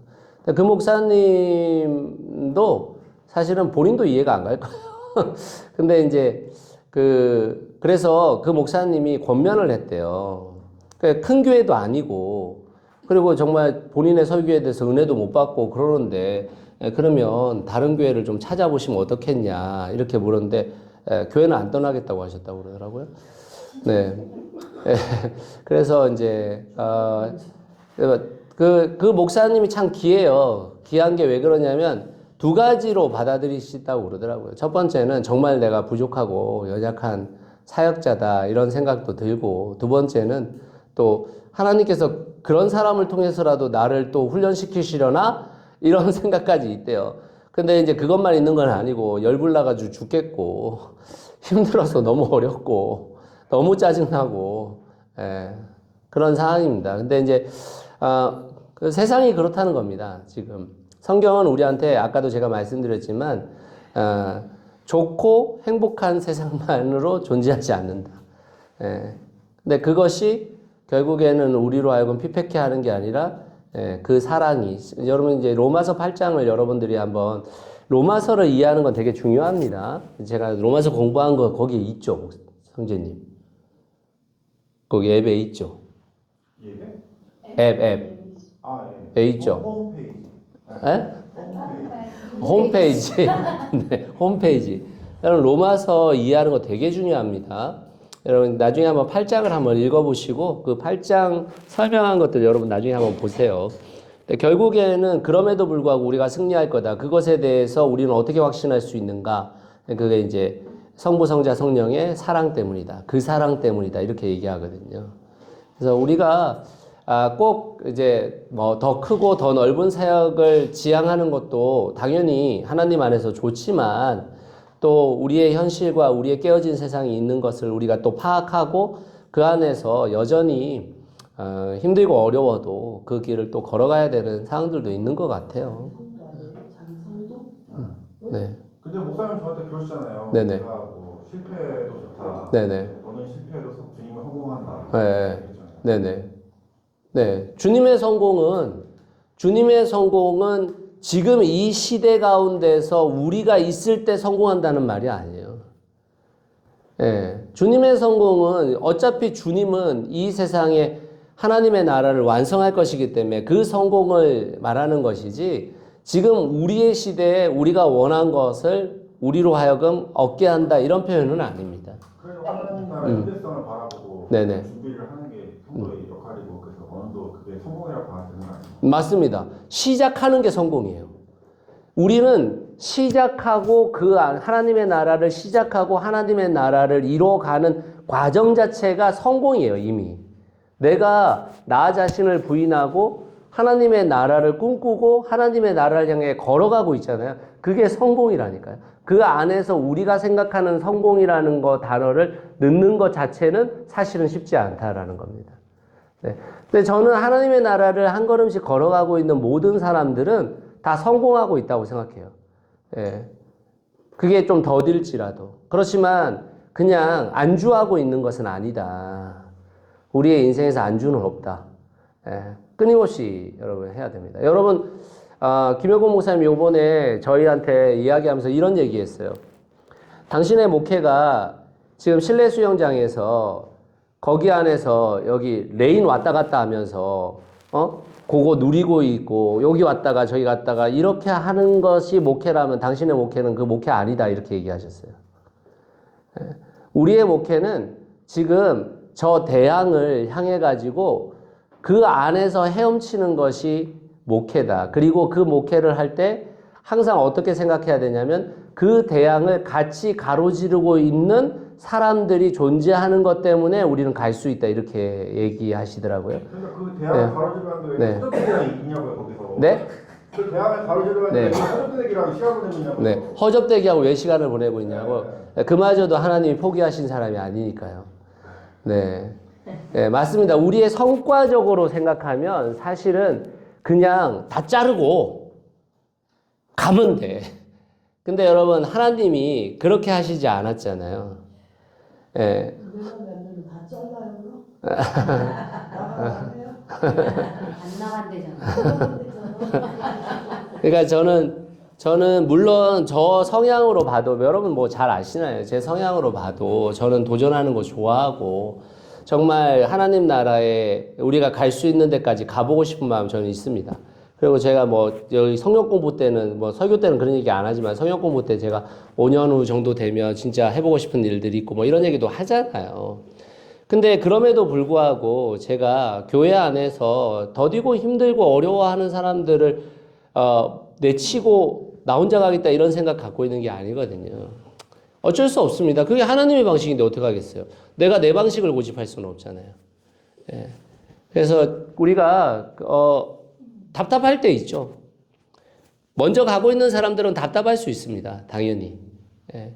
근데 그럼에도 불구하고 그 답답함을 가지고 가야 되는 거죠. 뭐. 예. 저도 한 10년만 젊었으면 그냥 확 다 그냥 집어 던지고 나 혼자 나갈란다. 안 되겠다. 이렇게 갔을 것 같아요. 사실 제가 뭐 지난번에 말씀드렸지만 그 이렇게 뭐 원주에서 지금 꿈마실이라는 단체가 청년들을 대상으로 해가지고 지금 이제 여러 공동체에 관련돼서 꿈을 꾸고 있는데 그 청년들이 지금 거기 들어가 있는 청년이 들어가 있는 건 아니고 거기에 관심 있는 청년이 한 10명 정도 되는데 걔들이 저한테 성역 공부를 다 요청했어요. 그래서 지금 주일날 밤에 성역 공부를 하고 있는 거예요. 이제 지난주에 구약 시작했어요. 근데 저도 그런 마음이 있어요. 와, 정말 뭔가 준비되어지려고 하고 관심 있는 사람들이 있으면 그 사람들하고 진짜 연대해서 그냥 확 가버리고 싶다 이런 마음 왜 없겠어요. 예. 근데 이제 그게 하나님께서 제게 주신 사명은 아니거든요. 예, 그거는 또 꿈마실 대표에게 주신 사명이고 그 꿈마실의 청년들이 어떻게 보면 진짜 신선하게 이뤄가야 할 과정이고 저는 거기에 성경을 통해 가지고 그것에 대한 정당성을 얘기하는 것이고, 저는 또 저에게 맡겨진 공동체가 있잖아요. 그 공동체 안에서 함께 가야죠. 네. 그런 생각이 듭니다. 네. 자, 마태복음 15장 한번 보시죠. 자, 이 마태복음 15장은 장로들의 전통을 중요하게 여기는 자들에 대한 반박입니다. 여러분, 항상 오래되고 그 안에서 기득권을 누리고 있는 사람들은요, 변화에 대한 과정을 싫어할 수밖에 없어요. 제가 말씀드린 찬송가는 하나 바꾸는 것도 싫어하는데요, 뭐. 그러니까 여러분, 싫어할 수밖에 없어요. 근데 그 싫어하는 거를 자꾸만 너무 거기에 우리가 휘둘리면 안 돼요. 가는 건 가는 겁니다. 가는 거. 그래서 우리가 거기 제가 이제 우선 용어 설명부터 해드리면, 2번에 보시면 유전은 조상들로부터 내려온 것인데 할라카 혹은 구전율법이라고 부름 이렇게 했는데, 여러분 유대인들은 어떻게 생각했냐면 하나님께서 이스라엘 백성들에게 문자로 준 율법이 있고 구전으로 준 율법이 있다 이렇게 생각했습니다. 자, 문자로 준 율법은 토라예요, 토라. 근데 그 문자로 준 토라가 모든 인생사를 설명할 수 없다라는 거예요. 그러니까 구전율법에 의해서 그것을 설명하고 있다 이렇게 보고 있는 겁니다. 그 구전율법이 뭐냐? 할라카. 그 구전율법을, 구전되어져 온 율법을 할라카라고 부르는 거고요. 그 할라카를 거기에 보시면 밑으로 좀 더 내려오시면 이 유전이 주 2세기경 집대성 대자잖아요. 그게 집대성, 소위 말하면 문자화된 게 뭐냐면 미시나입니다. 할라카가 문자화된 게 미시나예요. 미시나. 그리고 이 미시나 플러스 교훈과 우화를 만든 게 탈무드. 그런 겁니다. 자, 할라카와 미시나는 똑같은 거예요. 다만 구전되어 오던 것을 문자화한 거고요. 그 미시나 플러스 교훈적이고 재미있고 우화적인 것들을 포함시킨 게 탈무드입니다. 그래서 여러분들이 이 유대인의 경전을 여러분들이 이해하고 있을 필요가 있어요. 이해할 필요. 그래서 뭐 탈무드 이런 거는 여러분 많이 들어보셨잖아요. 그죠? 할라카, 미시나 이런 것들은 여러분들이 들어본 적이 없으실 수도 있는데 그런 이제 용어 설명을 드린 거고요. 여러분 이게 그 밑에 4번 한번 보세요. 하나님의 계명과 장로들의 유전의 가장 큰 차이는 무엇인가? 장로들의 유전은 장로들 스스로 지키기 어렵지 않았다 이런 말입니다. 이게 무슨 말이냐면 제가 카스트 제도를 그 밑에다 써놨는데, 여러분 이 카스트 제도가 있잖아요. 여러분 카스트 제도는 원래 여러분들이 알고 있는 등급은 4등급밖에 없잖아요. 근데 여러분 수백 등급입니다. 인도의 카스트 제도는 수백 등급이 있어요. 그 안에서. 그래서 그 안에서 이제 4개 등급만 우리가 이제 보통 그 뭐 세계사나 이런 거 배울 때 얘기하는데 뭐가 있죠? 브라만. 두 번째 뭐가 있죠? 크라트리스라. 그 다음에 세 번째 바이샤. 네 번째가 수드라 이렇잖아요. 근데 이 브라만이 누구예요? 브라만이 종교인이잖아요. 종교인. 그러니까 여러분 이런 겁니다. 자, 지금 카스트 제도가 잘못돼 있잖아요. 아무리 생각해도 이거는 너무 잘못된 일이잖아요. 그런데 종교인들이 만약 밑에 등급의 등급이었다면 이걸 바꾸기 위해서 노력했을 거예요. 그런데 종교인이 가장 위에 있으니까 너무 편하잖아요. 자기 입장에서. 그거 바꿀 일이 아니잖아요. 그러니까 그걸 그대로 놔두고 있는 겁니다. 자, 장로들이 똑같은 거예요. 장로들이 지키기에는 너무 수월해. 왜냐하면 자기들은 장로니까, 기득권이니까. 그런데 밑에 사람들은 죽어나는 거죠. 그거를 그대로 지키려고 하는 겁니다. 여러분 이게 사실은 한국교회 안에서도 똑같은 거거든요. 똑같은 겁니다. 우리가 일반적으로 세우는 전통에 대한 것들에서 전통에 관한 것들은 나는 지키기가 너무 편해요. 다음 세대들은 지키기가 너무 어렵거든요. 근데 그걸 고집하는 거잖아요. 끝까지. 바뀌면 안 된다. 그거는 전통적이고 너무너무 중요한 것이라고 여기는 겁니다. 물론 그런 것도 있겠죠.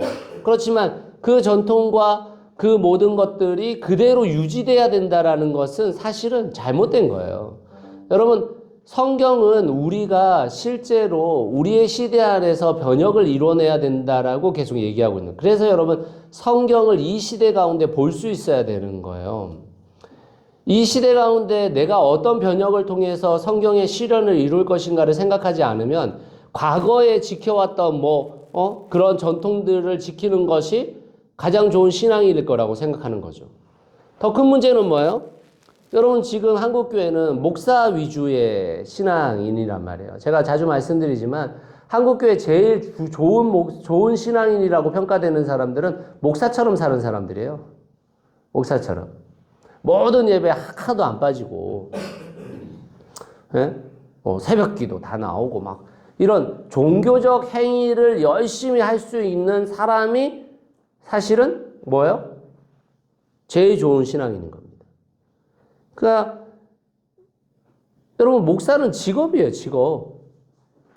저는 직업이기 때문에 제가 할 수 있는 걸 다 하는 거지.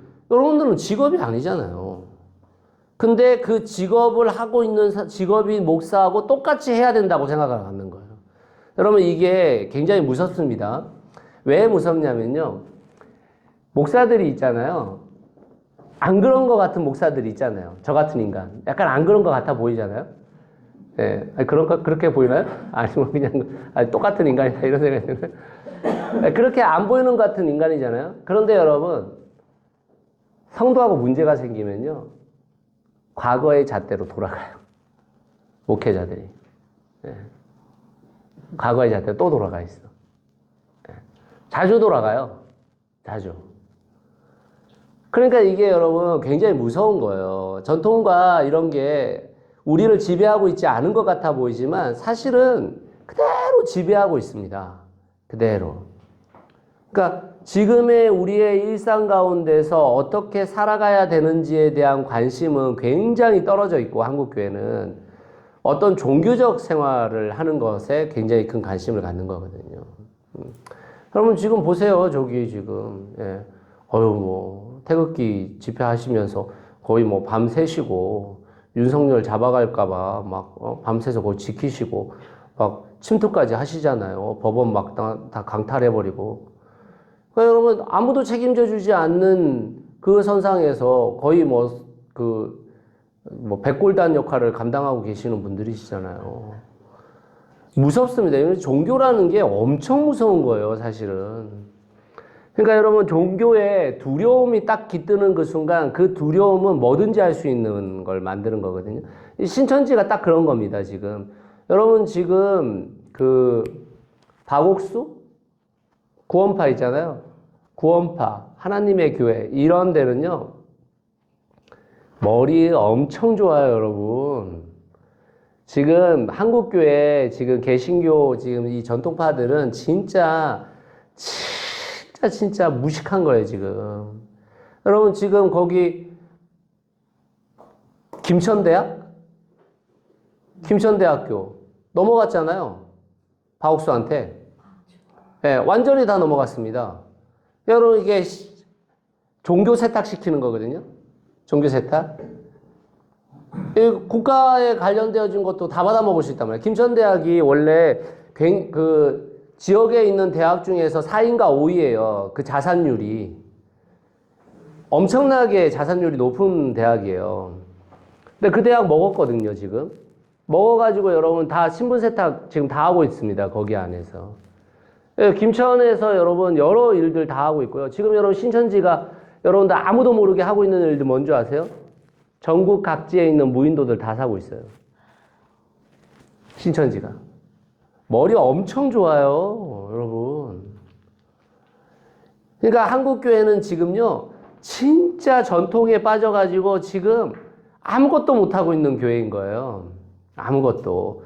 예배당이나 크게 짓고 앉아있고, 이러고 있는 거예요, 지금. 예? 변혁적 삶 이런 거 아무것도 없어요. 오히려 여러분 신천지나 하나님의 그 교회나 이 박옥수 구원파는 완전 변혁적인 일들을 하고 있습니다. 국가에서 돈 다 지원받아요. 무인도 사가지고 무인도 안에 자기들의 별궁들을 다 짓는 거예요. 지금. 여러분들 가끔 그런 거 나오잖아요. 지금 뭐 TV 프로나 유튜브에 보면 무인도에 뭐 한 가정만 지금 살고 그 사람들 뭐 낚시하고 살고 이런 이제 자급자족하고 사는 사람들 있잖아요. 근데 여러분 보통 보면 그런 데가 한 15가구에서 20가구들이 살았던 데였는데 지금 딱 한 가구 남은 거거든요. 그런 무인도들을 국가에서 다 사버리는 겁니다. 예. 그리고 나서 자기들이 그 안에서 뭐 훈련소도 차리고 뭐도 만들고 다 만드는 거예요, 지금.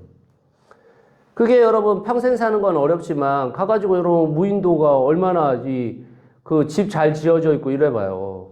얼마나 휴양지가 되겠어요. 다 관광지 될 겁니다, 아마. 지금. 걔들만 살려고 하는 게 아니에요. 관광지로 만들어가지고 돈 세탁 다 하려고 하고 있는 거예요. 그러니까 여러분 지금 이단은 훨씬 펄쩍펄쩍 뛰고 있어요. 근데 개신교는 지금 뭐 하고 있습니까? 지금 여러분 난리예요, 사실. 지금 신천지가 주로 이렇게 이렇게 대담할 때 얘기하는 게 뭐냐면요. 누가 전통과 이단을 나눴냐고. 무슨 기준으로 나누는 거냐. 이거 지금 묻고 있는 거잖아요. 지금 한 5년 전부터 계속 그거 묻고 있는 거예요. 여러분 생각해 보세요. 세력이 더 커지면 개들이 전통이에요. 당연한 거 아닙니까? 당연한 거죠. 세력이 더 커지면 개들이 전통이죠. 한국교회는 계속 추락하고 있는데 지금 신천지는 14만 4천 자기 거기 안에 들려고 전도를 얼마나 열심히 하는데요. 지금 대략 신천지가 30만 넘었다고 보거든요. 30만 넘었다고 봅니다. 근데 여러분 신천지는 30만이 전부 다 하나 된 몸이잖아. 교회는 뭐 한 400만 지금 된다고 보는데 400만이 전부 다 흩어진 어떻게 보면은 공짜로인데요, 공짜로. 그러니까 완전히 상대가 안 되는 거예요. 상대가 안 됩니다. 신천지가 이제 교회 무너뜨리는 건 하지도 않아요. 안 하죠. 왜요? 스스로 무너지고 있는데 교회가 스스로 무너지고 있잖아요. 그러니까 이게 여러분 우리가 과거에 생각해왔던 과거의 장로의 전통이나 이런 것들이 여러분 좋은 게 있죠. 아니 지켜야 될 것도 있습니다. 그리고 우리가 지키고 있어요. 그런 것들은. 그렇지만 여러분 우리 스스로가 성경을 이 시대 가운데 어떻게 해석해낼 것인지 이 고민을 안 하면요. 사실은 우리는 살아남을 길이 없어요. 우리 지금 교회에서 공동주거 뭐 이런 거 하고 이거 하는 거 있잖아요. 제가 제일 놀라는 게 뭐냐면요. 하나복에 가면 우리 교회가 제일 변혁적이야. 제가 그게 너무 놀라워요. 야, 꼴랑 공동주거 하나 하고 있고, 이거 지금 빵집 이거 하고 있고, 교회 자립준비 청년을 위해서 그거 하나 내줬는데, 그게 하나복에서 제일 제가 지금 변혁적인 목사예요. 제가 심화과정에서 변혁사역 제가 강의하잖아요. 야, 이러고 있다니까요, 한국교회가. 기가 찰로십니다, 정말. 근데 그 목사님들, 내가 지금 목사님들 욕해서 죄송한데, 그 목사님들이 다 저한테 대단하다고, 어떻게 그런 걸 할 수 있냐고 그래요. 희한하지, 정말. 근데 여러분, 우리가 진짜 잘 생각해 보셔야 돼요. 목사님. 네. 아니, 이제 말씀하시는 건 좋은데. 네네네. 근데 이제 지금 이거 하고요. 네네. 지금 이제 한국교회가 자꾸 이렇게 나간다는 거하고. 네. 좀 연관성이 좀 부족한 것 같거든요. 말씀하시는 것 중에요. 그리고 이제, 이 한국교회가 이런 식으로 이제 신천지에서한테도 뒤지고 막 이런 부분들이 성도들의 역할이 물론 중요하지만은 목회자들의 역할이 훨씬 더 중요한 거 아닌가요? 아닙니다. 목회자나 성도나 구분하는 그 순간 끝장입니다. 지금 이게 연관성이 없다고 생각하시는데 그걸 다 맡고 있는 게 장로들의 권위예요.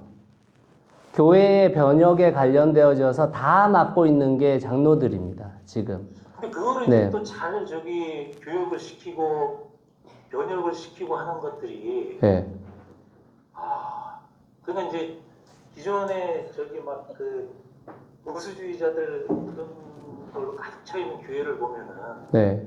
스스로 정화되기가 정말 그거는 전혀 기대할 수가 없거든요. 그러니까 성도들이 스스로 뭔가 이제 정화가 돼가지고 뭔가 이렇게 하기에는 그걸 기대할 수 있는 건 아니잖아요, 지금 상황에서. 그러니까 성도들의 변혁을 기대할 수 없어서 목회자들이 무엇인가를 시도해도 사실은 시도할 수 없는 교회들이 제가 생각할 땐 지금 하나복 안에서만 해도 19교회는 다 그렇습니다. 특히 갱신. 그러니까 개척한 교회들 말고 목회자가 바로 개척한 교회들은 뭐 작은 사이즈이고 그렇게 해왔기 때문에 그렇게 될 수 있는데 사실은 갱신 안에서는 목회자들이 아무리 노력해도 지금 되고 있는 교회들이 거의 없습니다. 그러니까 제가 이제 이런 얘기들을 왜 이 과정에서 하냐면 이제 우리 스스로가 변혁적 사고를 갖고 있지 않으면 사실은 우리가 묻힐 가능성이 더 높아요. 왜냐하면 대부분이 그러니까. 그리고 포기하게 됩니다. 결국에는. 목회자들도 시도하다가 포기하지 않겠습니까? 당연히 그렇겠죠.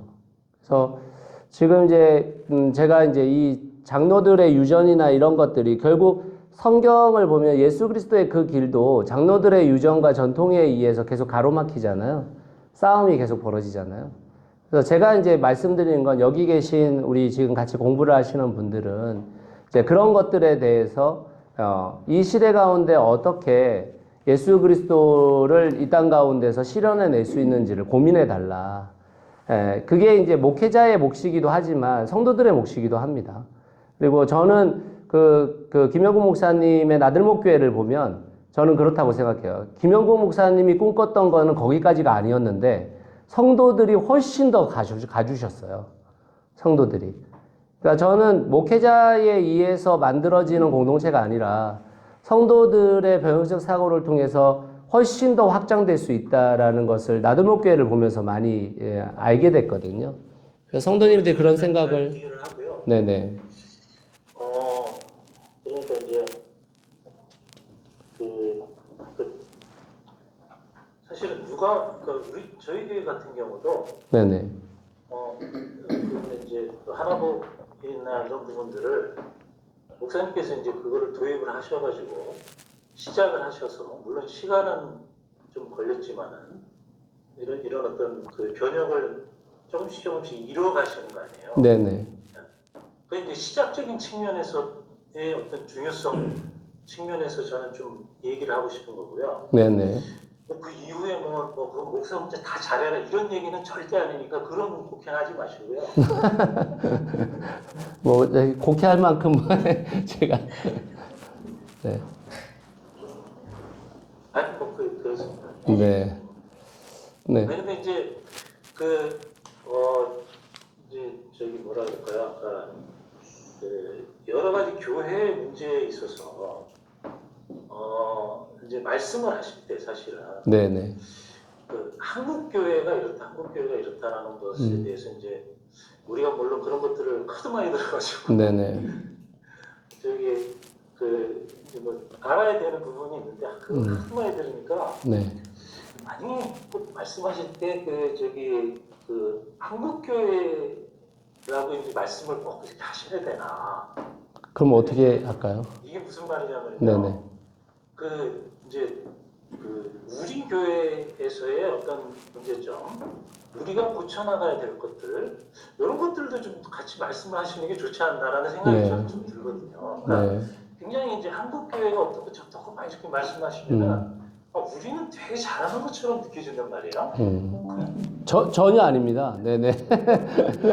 네.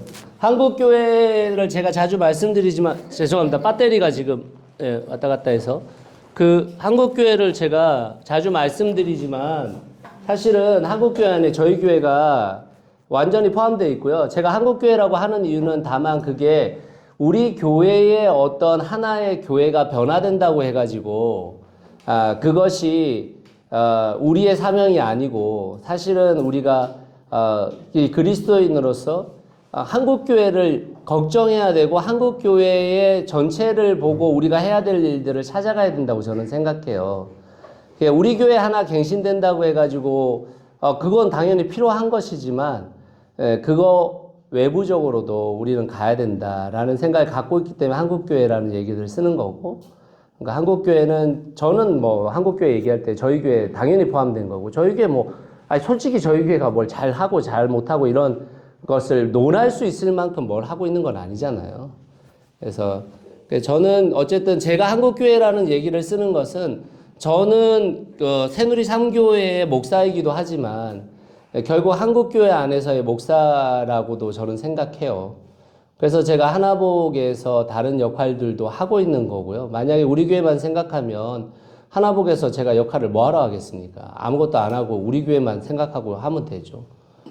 그래서 저는 개인적으로는 성도님들도 우리 교회가 당연히 좋은 방향성을 가지고 좋은 교회가 되는 게 먼저이긴 하지만 그 가운데서 항상 한국교회를 생각해 달라라는 마음도 좀 있습니다.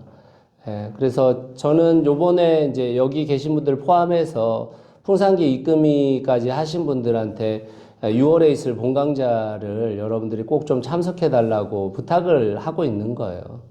휴가를 내서라도 좀 부탁한다. 이제 오늘 동역수련회 갔잖아요. 제가 동역수련회는 원래 목회자들만 오는 거였어요. 근데 요번에 성도들이 인천에 있는 더불어이용교회가 성도들이 8명이 왔고요. 그리고 국군 지금 사역하고 있는, 군대 사역하고 있는 평신도들이 18명이 왔어요. 동역수련회.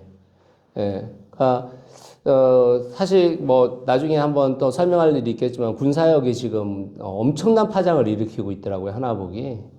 그래서 저는 우리가 어떻게 보면 이제 우리가 그렇게 동역 사역을 하고 이런 것들이 한국교회 전체를 두고 저희들이 고민하고 있는 거지, 한 교회 한 교회들이 바로 서는 것에 대해서는 관심이 없는 게 아니라 그거 당연한 거지만 우리가 한 교회 네 교회 잘 세우는 것으로 끝내지 말자. 제가 아까 말씀드린 그 실내 수영장에서 왔다 갔다 하고 있는 것을 소위 말하면 한 교회 세우기 위해서 이러고 저러고 있는 게 아니라 진짜 대항으로 한번 같이 나가보자, 이런 얘기들을 하고 있는 겁니다.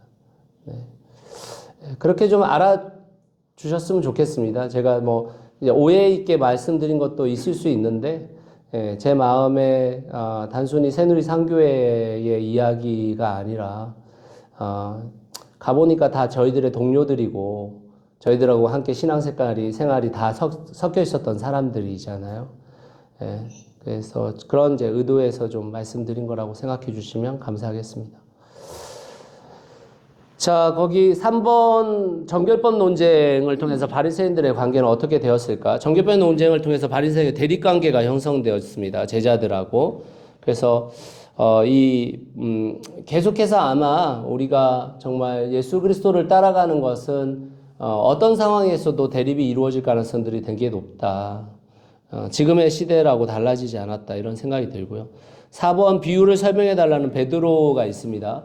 여러분, 이게 지금 베드로가 예수님을 계속 쫓아다니고 있는데도 여전히 계속 비유를 설명해 달라고 하거든요. 물론 당연히 우리가 한 번에 변하는 것은 아니지만 우리의 신앙의 연수가 계속해서 지속됨에도 불구하고 계속해서 또 설명해 달라, 또 설명해 달라. 이게 지금 너무 오래 지속된 게 아닌가, 우리의 인생 속에서. 이미 우리가 생각하고 들었는데도 불구하고 사실은 듣지 않겠다고 생각하는 분들도 많거든요. 그건 나는 못한다. 그런 거는 나는 아니다. 이렇게 생각하는 분들이 굉장히 많은 것 같습니다. 저는 지금 그 여러 상황 속에서 약간의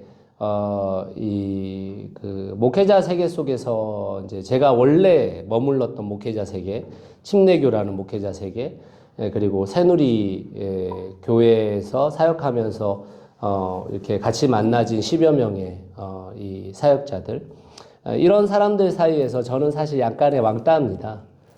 제가 자주 말씀드리지만 저희가 가고 있는 방향에 대해서 이제 동의를 못한다기보다는 꼭 그렇게 가야 되냐라는 인식이 있고, 또 하나는 이제 본인들은 그렇게 가기 싫기 때문에 저에 대해서 이렇게 제가 뭐 저를 뭐 나쁘게 얘기하고 이런 게 아니라 그냥 얘기하면서 사역 얘기를 거의 안 하게 돼요.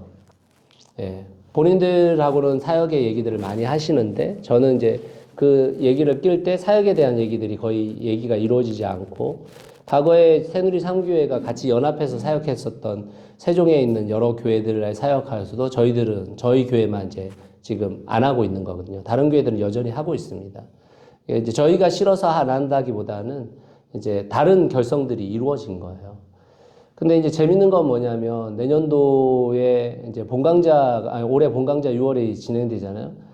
저는 몰랐는데 세종에 저하고 같이 사역했었던 그 교회들이 본강자에 참여하겠다라는 의사를 저 말고 다른 분들을 통해서 밝혔다고 그러더라고요. 네 교회가. 그래서 저는 이게 이제 우리 스스로를 한번 생각해 보면 진짜 우리가 그 가고 있는 방향성 속에서 사실은 계속해서 또다시 무엇인가를 설명받고 또다시 설명받는 게 아니라 우리가 이해한 거기까지만이라도 가봐야 된다. 계속 같이 이야기를 나눠야 된다. 목장 안에서도 결국 우리가 하나님의 나라를 어떻게 이 땅 가운데 실현시킬 것인가에 관련되어져서 이야기가 돼야 된다. 목장은 그냥 우리의 사사로운 어떤 이야기들만 계속 일상의 얘기들을 나누는 그런 얘기가 아니다. 이걸 우리가 좀 인지해야 될 것 같아요. 여전히 우리가 계속 이렇게 안주와 또 계속 무엇인가가 벌어져야 되는 겁니다.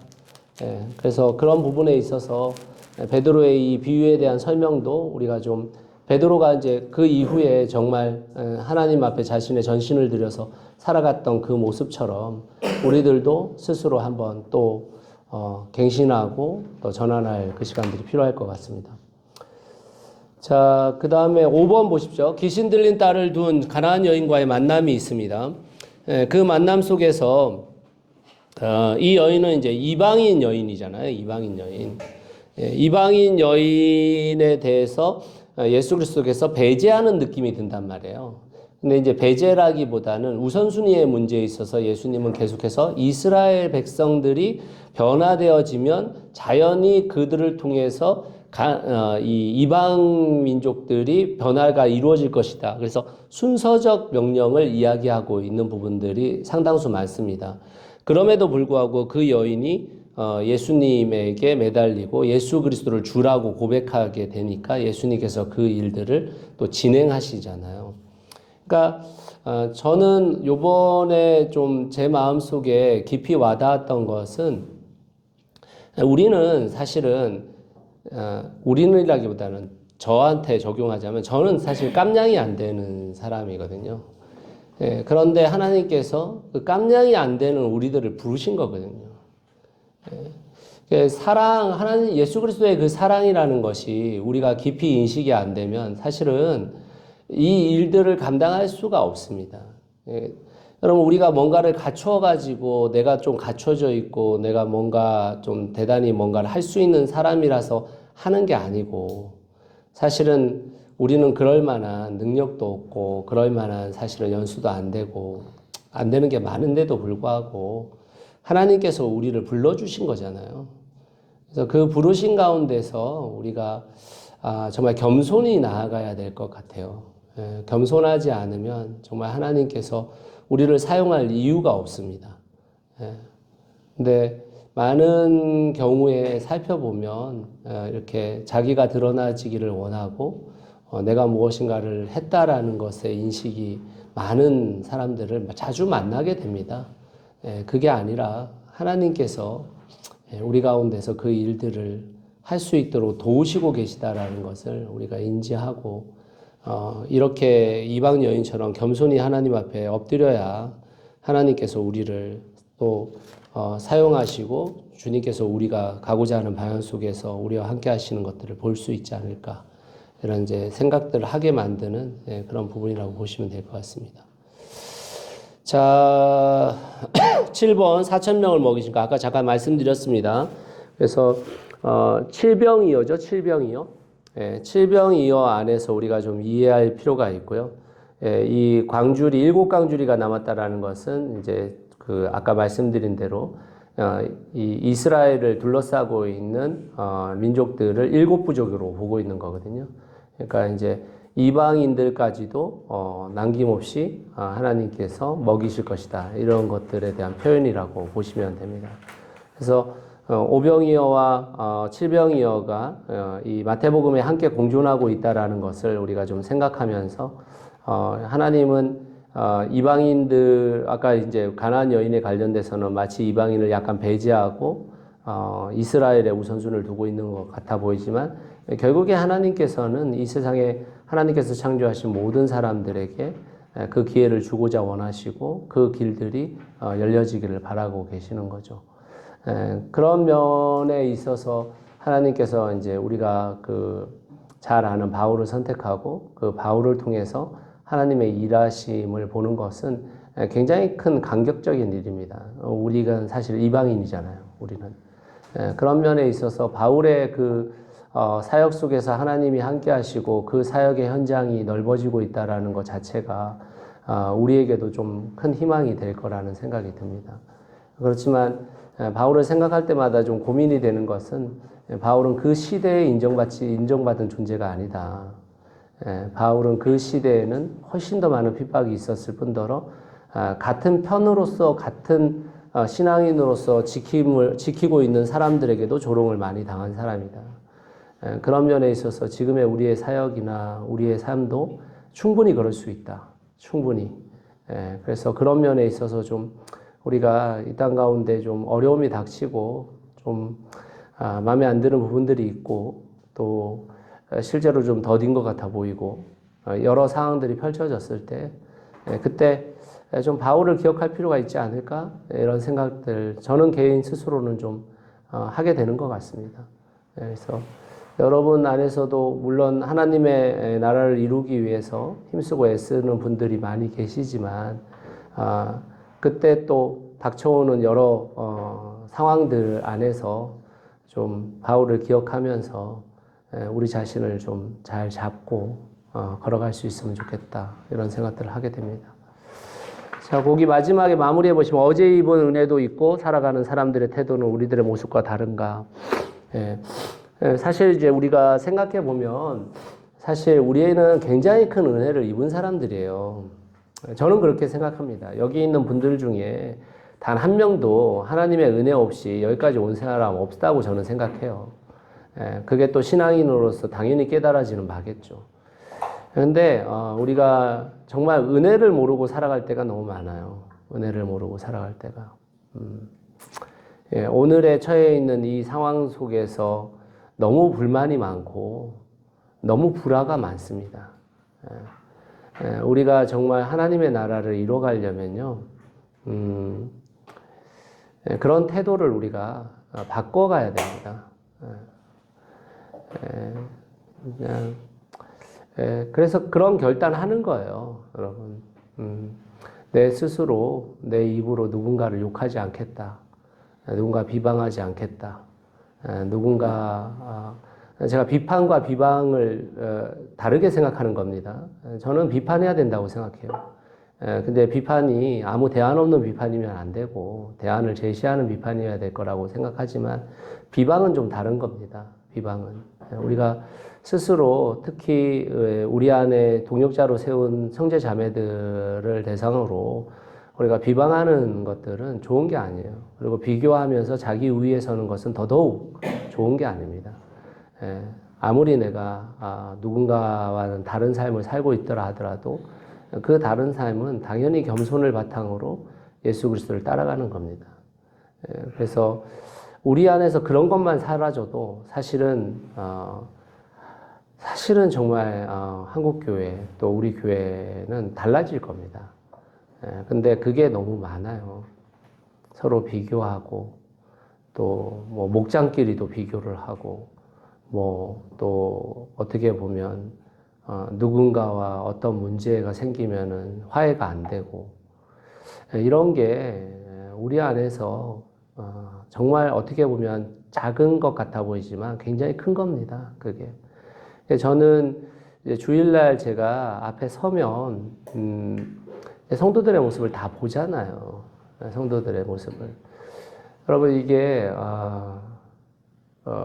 예배라는 것을 드리다 보면 그런 생각을 많이 해요. 이 사람이 정말 하나님 앞에 전심으로 예배하는가 아닌가를 너무 정확하게 보이거든요. 그건 제가 뭐 영안이 열려서 보이는 게 아니고요. 그냥 보여요. 그냥. 예.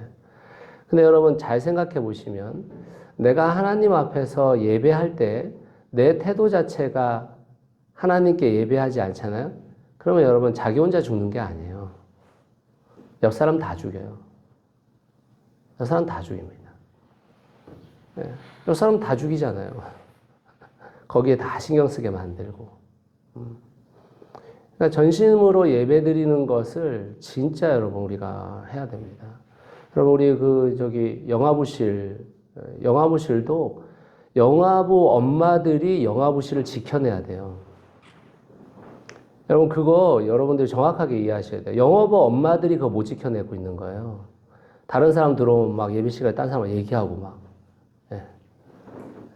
그거 들어오도록 내비두는 거 아니에요. 들어오지 말라고 해야 돼요. 우리 예배 드릴 때는 들어오지 말아달라. 여러분 스스로가 예배 안에서 지켜내야 돼요. 안 그러면 여러분 다 죽어요.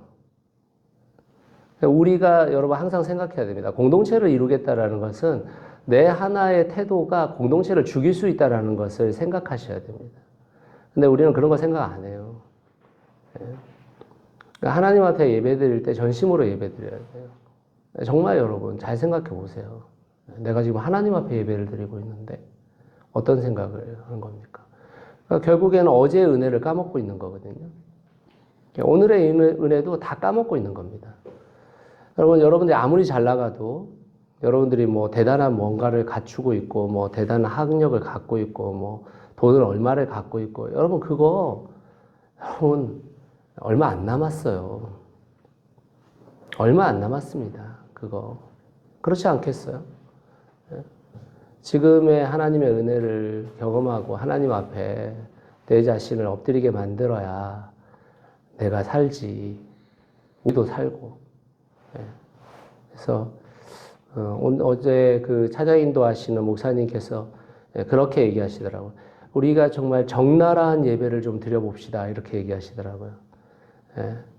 그러니까 이제 우리가 예배 드릴 때는 정확하게 하나님과 내가 대면한다고 생각하고 하나님 앞에 두 손을 들고 하나님 앞에 울든 뭘 하든 누군가 의식하지 말고 진짜 하나님 앞에 예배 드려보자. 그런 말씀 하시더라고요. 그렇잖아요.